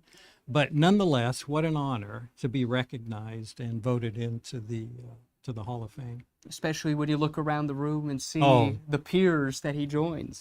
Well, and I will have to say, one other thought I had sitting up there was that I felt like a spare part among all the legends up there, frankly, because I've done nothing to warrant it personally, but what an honor to represent my grandfather. And Louise, if you could speak to the significance of Ab, records that he set were incredibly long-lived, and certainly the way that we think about Bonneville today was in large ways shaped by his impact. All right, well, let's start with right here, right now, where we are standing. All of us in this hotel on the beach. The sunset of Daytona, right underneath of where we were, is the racetrack that Malcolm Campbell was running the Bluebird. Now, if you go to the museum, the Motorsports Hall of Fame Museum, of all things is Malcolm's 35 Bluebird. Yes. That thing couldn't go 300 miles an hour in all this sand because it didn't have the tractive power. He took it to Bonneville and instantly went 300. So Daytona's sunset as the world record-setting speed laboratory of the world was Bonneville's sunrise. And for the longest time that happened. Of course, the BLM and the Department of the Interior has not necessarily carried that forward, and now we may be losing that eventually. And yes, I know exactly what I'm saying. So you come and get me, you people in Washington, because I've had enough of it. And you have not been doing the job. You are not a steward of this place. This man's grandfather was the great steward. He brought people there, and you've done your doggone best to ruin it. So, all right, that's it. All right, I'll go back to Ab, but I'm upset about that. Naturally. Because what his grandfather did was inspired so many people. And there's a number of people out there that were inspired. There are people that have come to Bonneville because of those role models that would have never thought to come. Just like there's plenty of gals out there. And I've got it. My new book is The Bonneville's Women of Land Speed Racing. I had no idea until I asked the question. You got to ask the question. How many have actually done it? And I found out there were 350 women that had set 1,000 land speed records. Most of them because they were inspired to try and do it. Just like Ab was gracious, not only to invite all the British world record setters that were known around the world, but he also put John Cobb up in his own house. Okay? That's graciousness. That's hospitality. That's something where you care about it and you want someone to do well and to try it. So that's one of the reasons I stick up for Ab Jenkins. He's not here to speak for himself, but what he did in his actions, instead of all the talking mouths, his actions speak a tornado louder than anything that we could say. For both of you, what in your estimation drove him to pursue these records? Oh, well, that's... Well, so what's your easy answer? Oh, no. You're Ab Jenkins the second. Well, that's Put right. him on the spot. You know, he lived in an interesting day and time when you could go and do whatever you wanted. No one was going to keep you from it. You can also kill yourself if you want. Sure. But he was free and able, and through time had the resources to do exactly what he wanted to do. It was a drive within himself, which actually lapped over to my dad too, to a great degree. Yep. And they were in many ways two of a kind, and supported each other a great deal. So anyway, to me, it was the day and time and the drive and ambition to do exactly what he did. And to take on that, let's start with his dad. When I met Marvin and he would talk about his dad, and he always talked with a great reverence, it was as though he was some kind of deity. But of course we know he wasn't. But he just said, and he would get back down and he'd be like a 15-year-old kid. And he'd say, we would do this and we would do that. And he said at the end many times, it was the greatest thing. It was just the greatest thing. And he said that And you could see when he said that, he was back there in that moment, living that over and over and over and over was again. right here. Yeah, exactly. And part of why Ab did, and they'll never, that whole room out there, other than maybe a few of the older historic ones, you can't have somebody like that again, because this was the beginning. This was the rising. This was the start of all of motorsport in the United States. As I said, he started his racing with a 1923 touring car, a family car. It was his car. It wasn't some race car. And he drove the thing to a record. That's 100 years ago. We are here in 2023. He started in 1923. Hello, Ab. Yeah, I'm sorry to make you wait, but here you are, finally. But he did this, and he went, and it was just this little thing and that little thing. Ab asked the question repeatedly that has continually been asked since chariot days in Rome.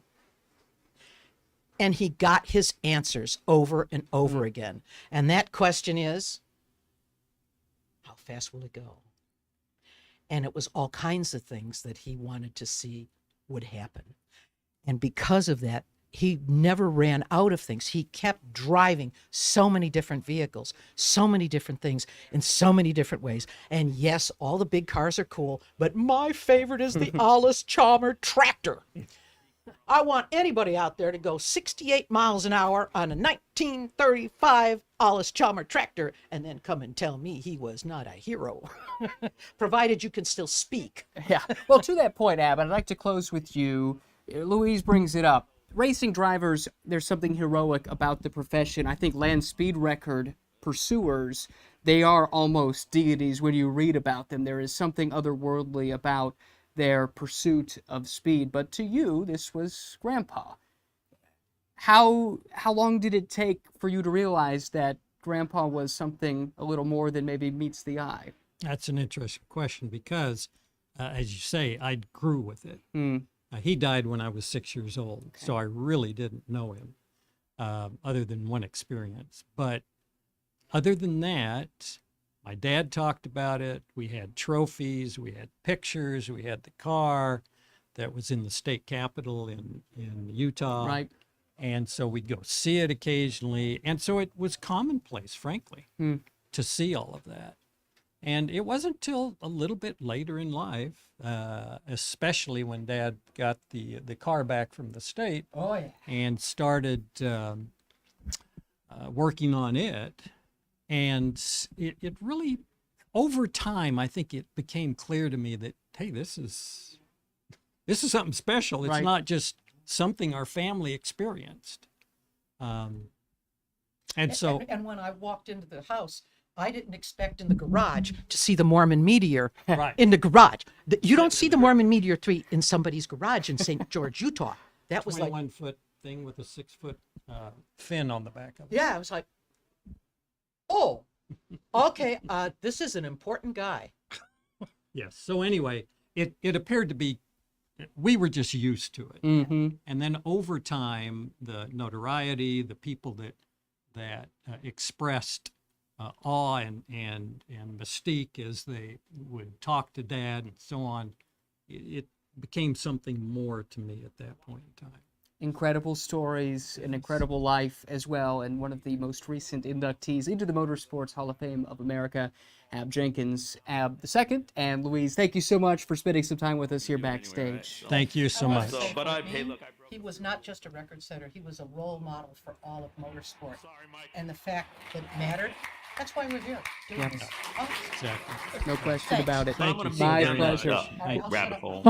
We'll go ahead and return you to what's happening on stage. Wife, Ray Evernham, Erin, my love, stock car and I category, will tell currently you that she's a making his badass acceptance race car speech. driver herself. It's Women in History Month, and she's the only lady ever to win a World Outlaws A-Main in a sprint car.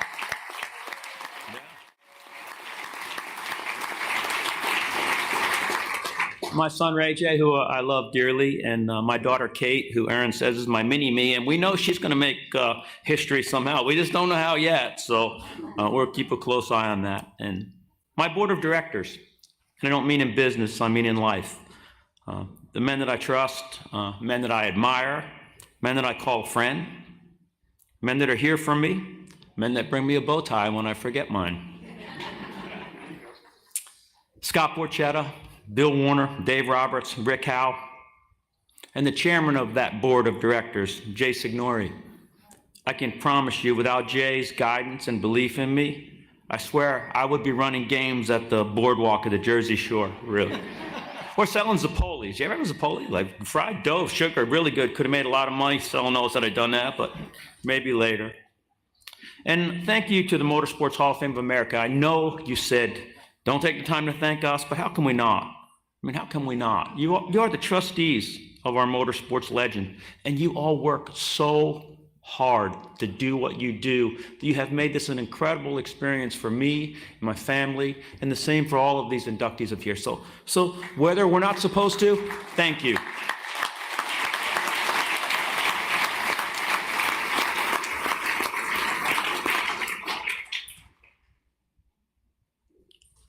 And thank you again as I look out to so many of that little boy's heroes that have been so incredibly nice and gracious to me through the years, even though I have worn you out, asking you questions and trying to be by you. You've made his dream come true and his life goals come true. Tonight, you allowed him into your fraternity and made him a racer. And I promise you, as a member of the Motorsports Hall of Fame, I will protect the sport's history, and I will do my very best to inspire others. Have you inspired me? Thank you. Good night. God bless.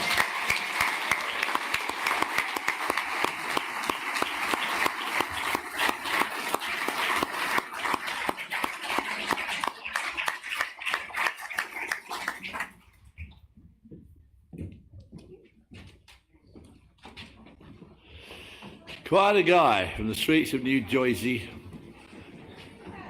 Well, he's still in the streets of New Jersey. Anyway, tonight's 2020 drag racing category inductee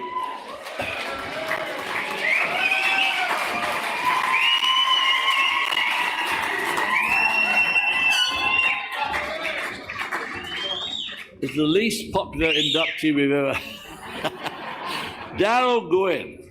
He amassed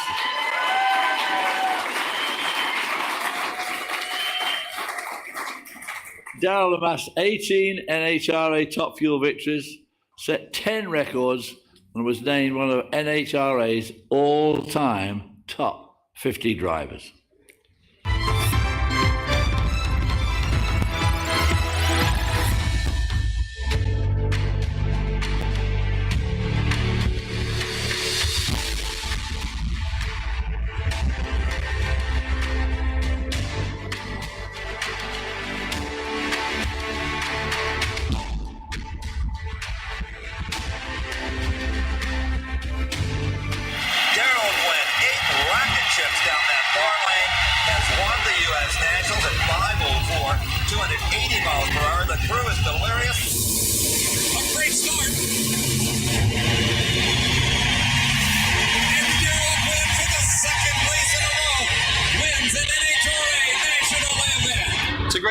We've been struggling at the beginning of the year, and to come back around 490 in the heat of the day here at this Houston facility is quite a thrill for me.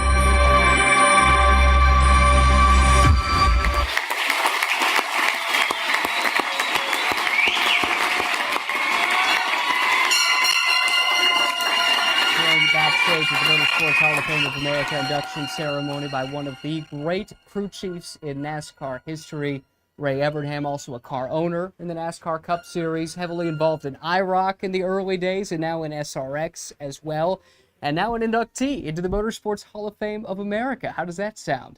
It sounds amazing. You know, there's the greatest gifts and the greatest awards you can get are when the people that you have worked with, worked for, recognize you as being good at your job. And honestly, when I look out into the crowd, as I did tonight, and realize the power, the just this celebrity to me, people I've watched growing up for years and years, it just, again, blows me away. The names and the legends of motorsport history in that room, and now to be part of that is something I could have never dreamt of. That's a common thread. Everyone I talk to looks around and they see people from forms of motorsports they might not even know much about, but it's a name they know and the similar passion that they share, and it seems like that holds true for everyone in the room. But it does, because most of us didn't think about this when we started. Sure. We started out with that love and passion to do it. And as I said, you get trophies and, there's checks and trophies and this and that. But to be recognized by your peers and to be recognized by such motorsports legends that say, okay, you are now a part of this fraternity. And it's an unbelievable feeling. It takes you back emotionally to when you only did dream of possibly meeting these people someday or getting their autograph, and it all of a sudden you've got this fire hose of emotions, and sometimes it's tough to get through those speeches a little bit without that lump in your throat. Well, that's a good thing. That's a sign it means something. For you, what was the hook? What got you hooked on this sport? As I said, I don't really know. I cannot remember one day in my life when I didn't want to do it. I've never wanted to do anything else. And as I said, I started back to that memory of that 5-year-old boy just playing with those toy cars in the driveway, just knowing that someday that I was going to be racing, and my dream was going to Indianapolis. I was going to just somehow drive a car to Indianapolis. I didn't get to drive a car there, but I built some that won there. That's so right. That boy, as I said back then, to live at the Jersey Shore, and we came from a small town, small family. My dad was a mechanic in a Texaco gas station, so my chance of being big-time racing didn't look good, but thank God we got here. One thing I'm really curious about is your involvement first in IROC, now with SRX. The common thread there is one we see tonight, where you have racers coming from very disparate backgrounds, but a chance to share the track together. That clearly is something that resonates with you, because you've been involved in those kinds of projects twice now. I love IROC. I love the Can you bring it back, or is that what SRX is? I'd love to. We did that with SRX, and they're doing well, and it's really about, the cars are great, but everybody driving the same machine brings it back to the difference in people. And I really feel like the fans in the stands and the fans that watch on TV want to be entertained by the competition between people, not the computer figuring out when to pit or how to set up the car. Build a basic car and let the drivers have at it. And we built those cars, and they were designed just like Jay Signori and Roger Penske did the IROC cars, to run equal, to run side by side, to let the guys bang around a little bit. So hopefully it can continue to grow, and would I love to bring back IROC? I surely would. If you know a sponsor, send them our way. All right, I'll be on the lookout. Okay. I can't leave you without asking about Jeff Gordon. I see you've got the 24 ring on your finger here. I'm not sure that your name gets mentioned without his a whole lot in situations like these. Was it destined to be what it became from day one? Did you know you had something special between the two of you, or did you have to work to get there? The day I met him, we hit it off, and on that day, I felt like we had some magic. It was fun. We didn't know each other that well. We started to work together, and it's never stopped. We just spent this past weekend. He was the honoree for the Amelia Island Concours 2023 honoree, and it was like we had never stopped working together. We did our last race we ran was 1999, and then we ran at Indianapolis this year, and it was like, again, it wasn't the conversation just continued. So he's as close to me as anybody in the world, and I tell everybody he's my adopted little brother. Ray, it's a pleasure to meet you. Congratulations on your induction. Enjoy the rest of the evening. Thank you, and we will. Scotty Parker said we're going to drink some beer, so I'm going to go with him. That sounds like a plan. Thank you so much. Ray Evernham, one of the all-time greats. We'll step away and go back to what's happening out on the main stage. More from Backstage coming your way here on our live stream on YouTube. To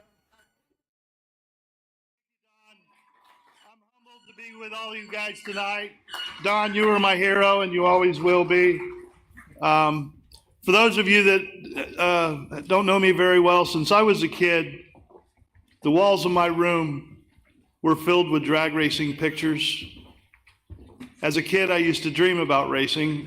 I never dreamt I would be in front of you tonight accepting this honor. Every square inch of all the walls in my room were covered by drag racing photos of Garlitz and Prudhomme and McEwen and all the stars. Literally, there wasn't a square inch anywhere in my room that was not drag racing photos. That's how bad I had it.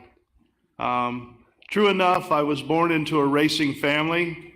My father, Jerry, was a Chevron maintenance supervisor by day and a damn good racer by night and weekends. We lived in a single-story home on the outskirts of North Miami. It had a 2-car garage that for decades served as our race shop and open door for the greater racing community. I started going to the races with my dad at age 2 under the loving and watchful eyes of my mom, Joan, who always maintained safety and sanity for all of us. I learned a lot about racing with my dad and mom. Mom and Dad, thank you. I love you very much. Thank you very, very much.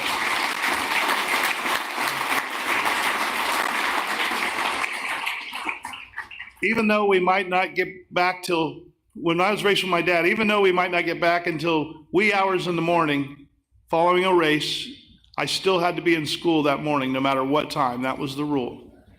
And Dad had built me a little mini dragster from electrical conduit with a Briggs & Stratton motor, and I took it down the track at Miami Hollywood Speedway, the same track that Garlitz used to come down and race, you know, that was in our local hometown. Imagine having Big Daddy sleeping in the bedroom next to you at 12 years old.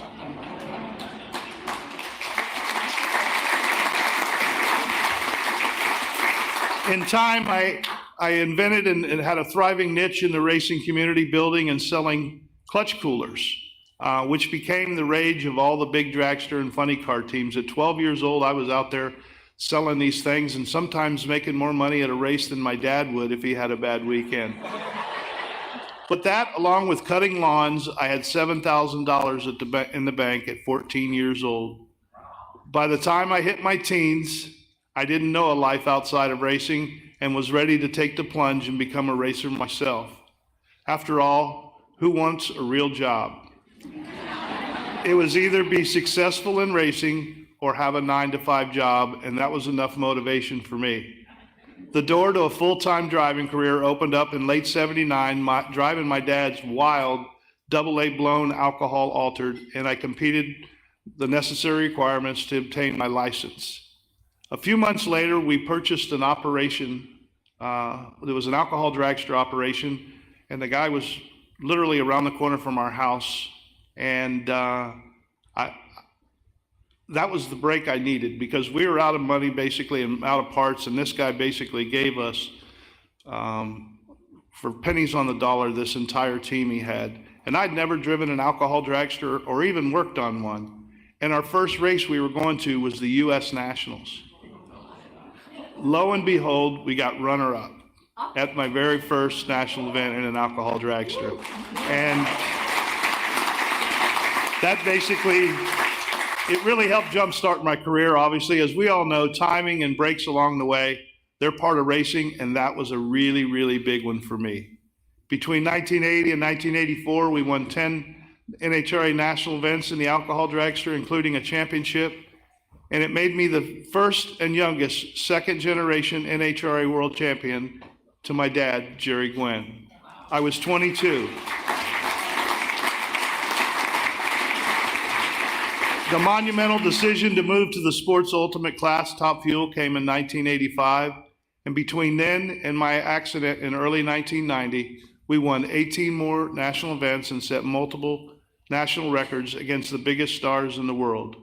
Along the way, I learned so many life lessons about being on the road, managing a weekend warrior crew consisting of mainly moonlighting mechanics, most of them their day jobs from various major airlines. My original crew, straight out of high school, are here tonight. Guys, thank you.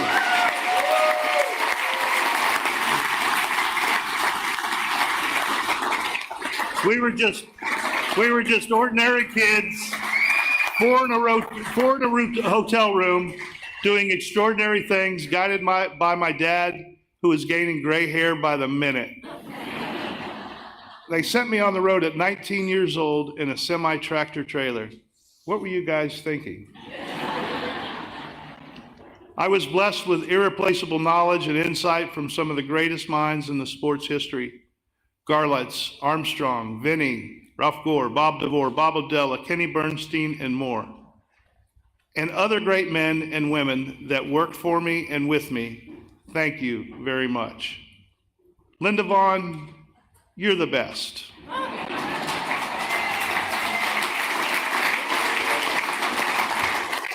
I've known you since high school, and I used to run around the pits to take pictures with you back then. Linda, I can just tell you, those pictures got me through high school.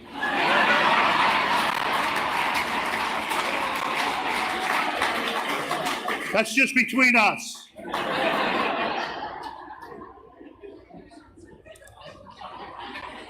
Anyways, back to the car. If there was one person out of that list of people I listed that was responsible for the performance of our car from the time I started driving, it would have to be Mr. Ken Venny, the guy I learned so much from. All these wins and accolades would not have been possible without the leading edge performance of Ken Venny and his knowledge. We had a great working relationship. Thank you, Ken. Appreciate it. Those times were the best. No cell phones, no internet, no HR departments. It was a lot of fun and a lot of excitement, and I wouldn't change a moment of it. Just imagine what we got away with. Imagine being in your early 20s, driving around the country in a semi-tractor trailer, racing in the NHRA Winston Drag Racing Series, having a blast and kicking ass. It was the best. Racing was the best school for all of us. It kept us out of trouble and taught us valuable life lessons. We were having the times of our lives and we didn't even know it. It was purely magical. Riding in the spring of 1990, we had a winning car, great sponsors, and a team in the thick of a Top Fuel Championship fight. Plans to get married at the end of the season.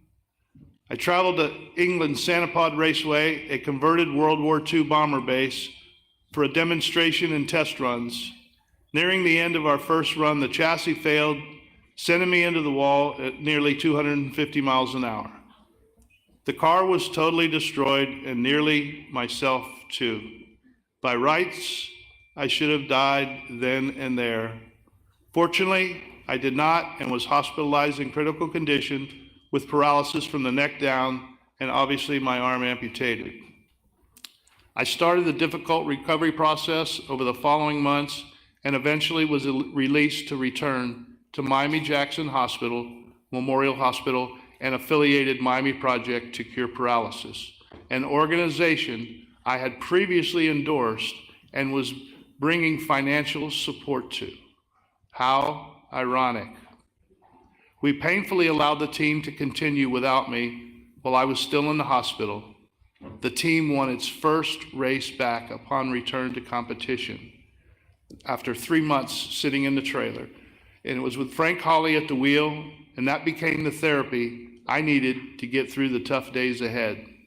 We enjoyed great successes in the 90s with great sponsors such as Coors, Mopar, Mac Tools, and the New York Yankees, to name a few, with one of the greatest drivers, Mike Dunn, behind the wheel. He is truly one of the best drivers in the sport, and he kept the winning tradition going for the Gwynn family racing team. We won races, and we were still very relevant and competitive. We dismantled racing operations in 2003 so I could move my attention to eradicating spinal cord injuries and related paralysis. The decision to permanently park and dismantle the race team at the end of 2003 was emotionally crushing and privately a relief. It raised the curtain to a new and highly diverse phase I'm still living today. It included fathering and raising our miracle daughter, Katie. Katie, I love you. The Daryl Gwynn Foundation, dedicated to advancing the cause of spinal cord paralysis, prevention, and pursuit of a medical cure was founded in 2002. Along with the friends and great donors, we raised millions through charity auctions and rare historic race cars. I traveled the country giving speeches and awarding customized wheelchairs to recipients, Barrett-Jackson, NASCAR, and NHRA races. We held fishing tournaments at Daytona and Homestead, and I was also lucky enough to, I drove an electric modified dragster at several NHRA races since my accident, and I've taken some laps in a NASCAR truck, and I've taken some laps around a NASCAR Cup car around Daytona and Dover, and I still get my kicks by going deep sea fishing. In closing, I must salute and recognize all of my Hall of Fame inductees, and especially esteemed colleagues Dr. Terry Trammell and Steve Olvey. Both are lifesavers and best friends to the racing community everywhere. I feel like the luckiest man on the face of this earth, and very fortunate, blessed with the care and contributions of so many arriving at the same place at the same time. Some may say I help a lot of people, but the truth is a lot of people help me every day, from my family to my friends, my assistant, Julie, colleagues, the doctors, attendants, help me every day.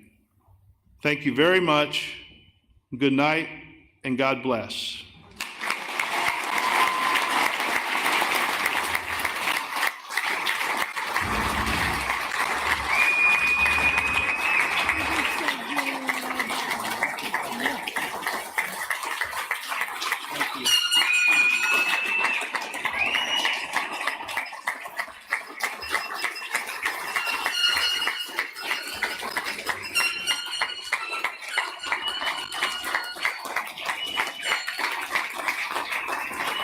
Thank you.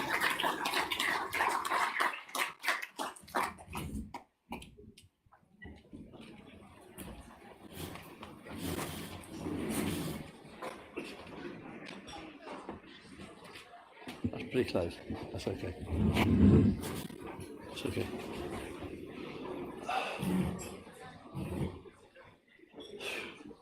Wow. What a life, what a career, what a family. Mum and Dad still here, whole family. Just an amazing life story. And but before we close the proceedings for tonight, Daryl, there's just one more bit of news. Now, last night we talked about the Hall of Fame's need for a car mover in the museum, and I am pleased to report that in addition to Larry Cope and Bruce Smith, Bass Pro Shop's Johnny Morris called today to say that he would donate the mover in your honor, Daryl. So that brings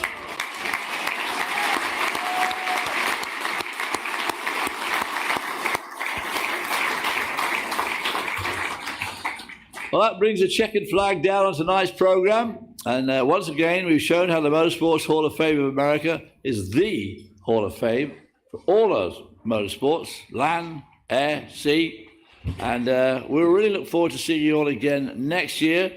I hope we have this bigger crowd, but Daryl and Burleson were big draws tonight, and we appreciate their coming on, being inducted, and thank you for attending.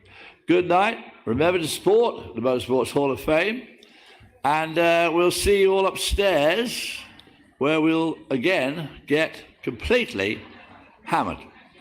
So, thank you very much for attending.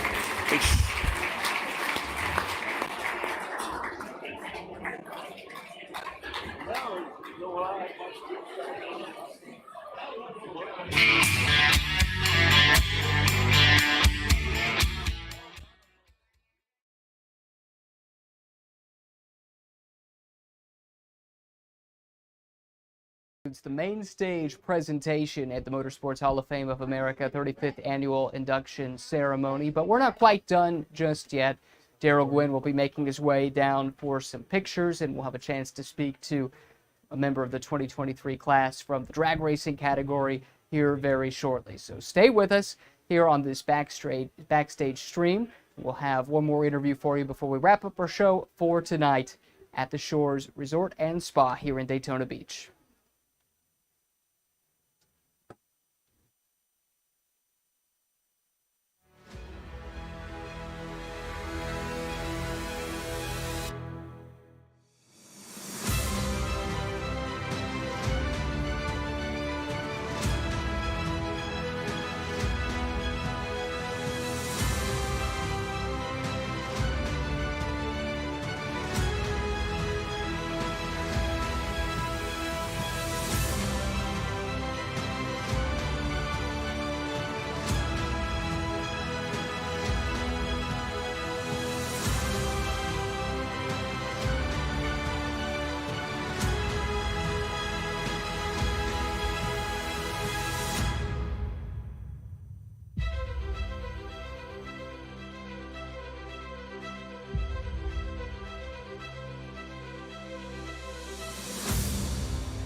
Our final interview of the night, one we've been waiting for all throughout the night. Daryl Gwynn from the drag racing category, a member of the Motorsports Hall of Fame of America 2023 induction class. First of all, congratulations. How exciting of a night was this for you? Well, I love that title behind my name. That was, it's now official. When I got the call many months ago from the museum telling me that I was nominated, it was quite a moment, and I've been reflecting ever since on all the great memories from the day I started till today, and there's been so many great moments that have led up to today. You know, everything from the good, bad, and the ugly, you know. I'm just basically celebrating just being here today, being alive, and getting through everything we went through. You know, and every racer up there, we're all lucky to still be here, number one. Sure. And based on the miles we put on our trucks and the highways and the miles we put on our cars on the racetrack, we're all still lucky to be here. And I'm lucky to be here and have my name on the list of some of the greatest, well, they are the greatest people in motorsports of all time. And it just means the world to me. And this is something I will never, ever forget. And my family and I are very proud of this moment. You mentioned it. It is an amazing group of people that you join being enshrined in this Hall of Fame, and their reaction to you when you were giving your speech was remarkable. Certainly, that was about as electric as the crowd was all night. To get that kind of response from your peers, what went through your mind on stage? Well, I paid those people to do that. You're very generous. No, you know, I'm from Florida, and obviously we're here live in Daytona, so it's not a bad drive for a lot of my local Florida friends. And to be honest, friends came from all over the country. California, a whole plane load came from California to be here tonight.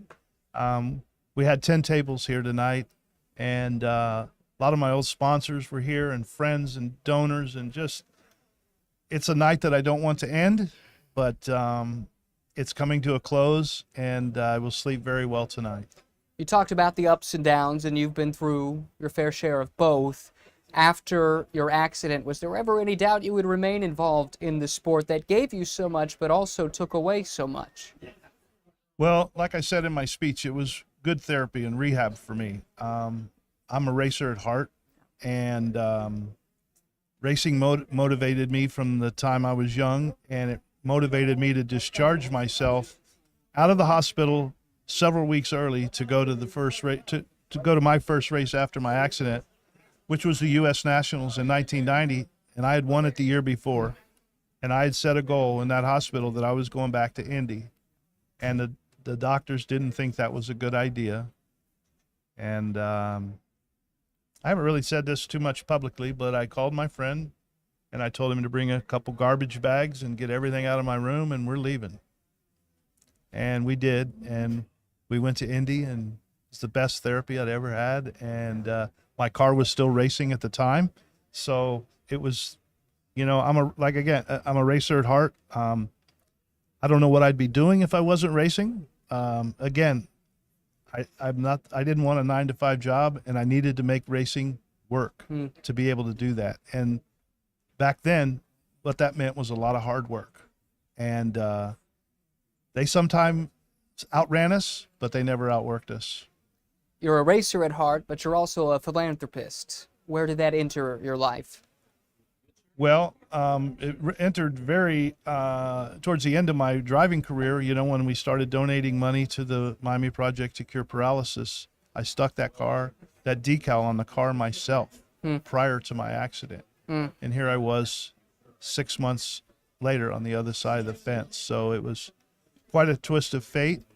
And it has led to many life-changing moments. Through the Daryl Gwynn Foundation and the Daryl Gwynn chapter of the Bonacani Fund, we have changed lives all across the country, and it's been a hell of a ride.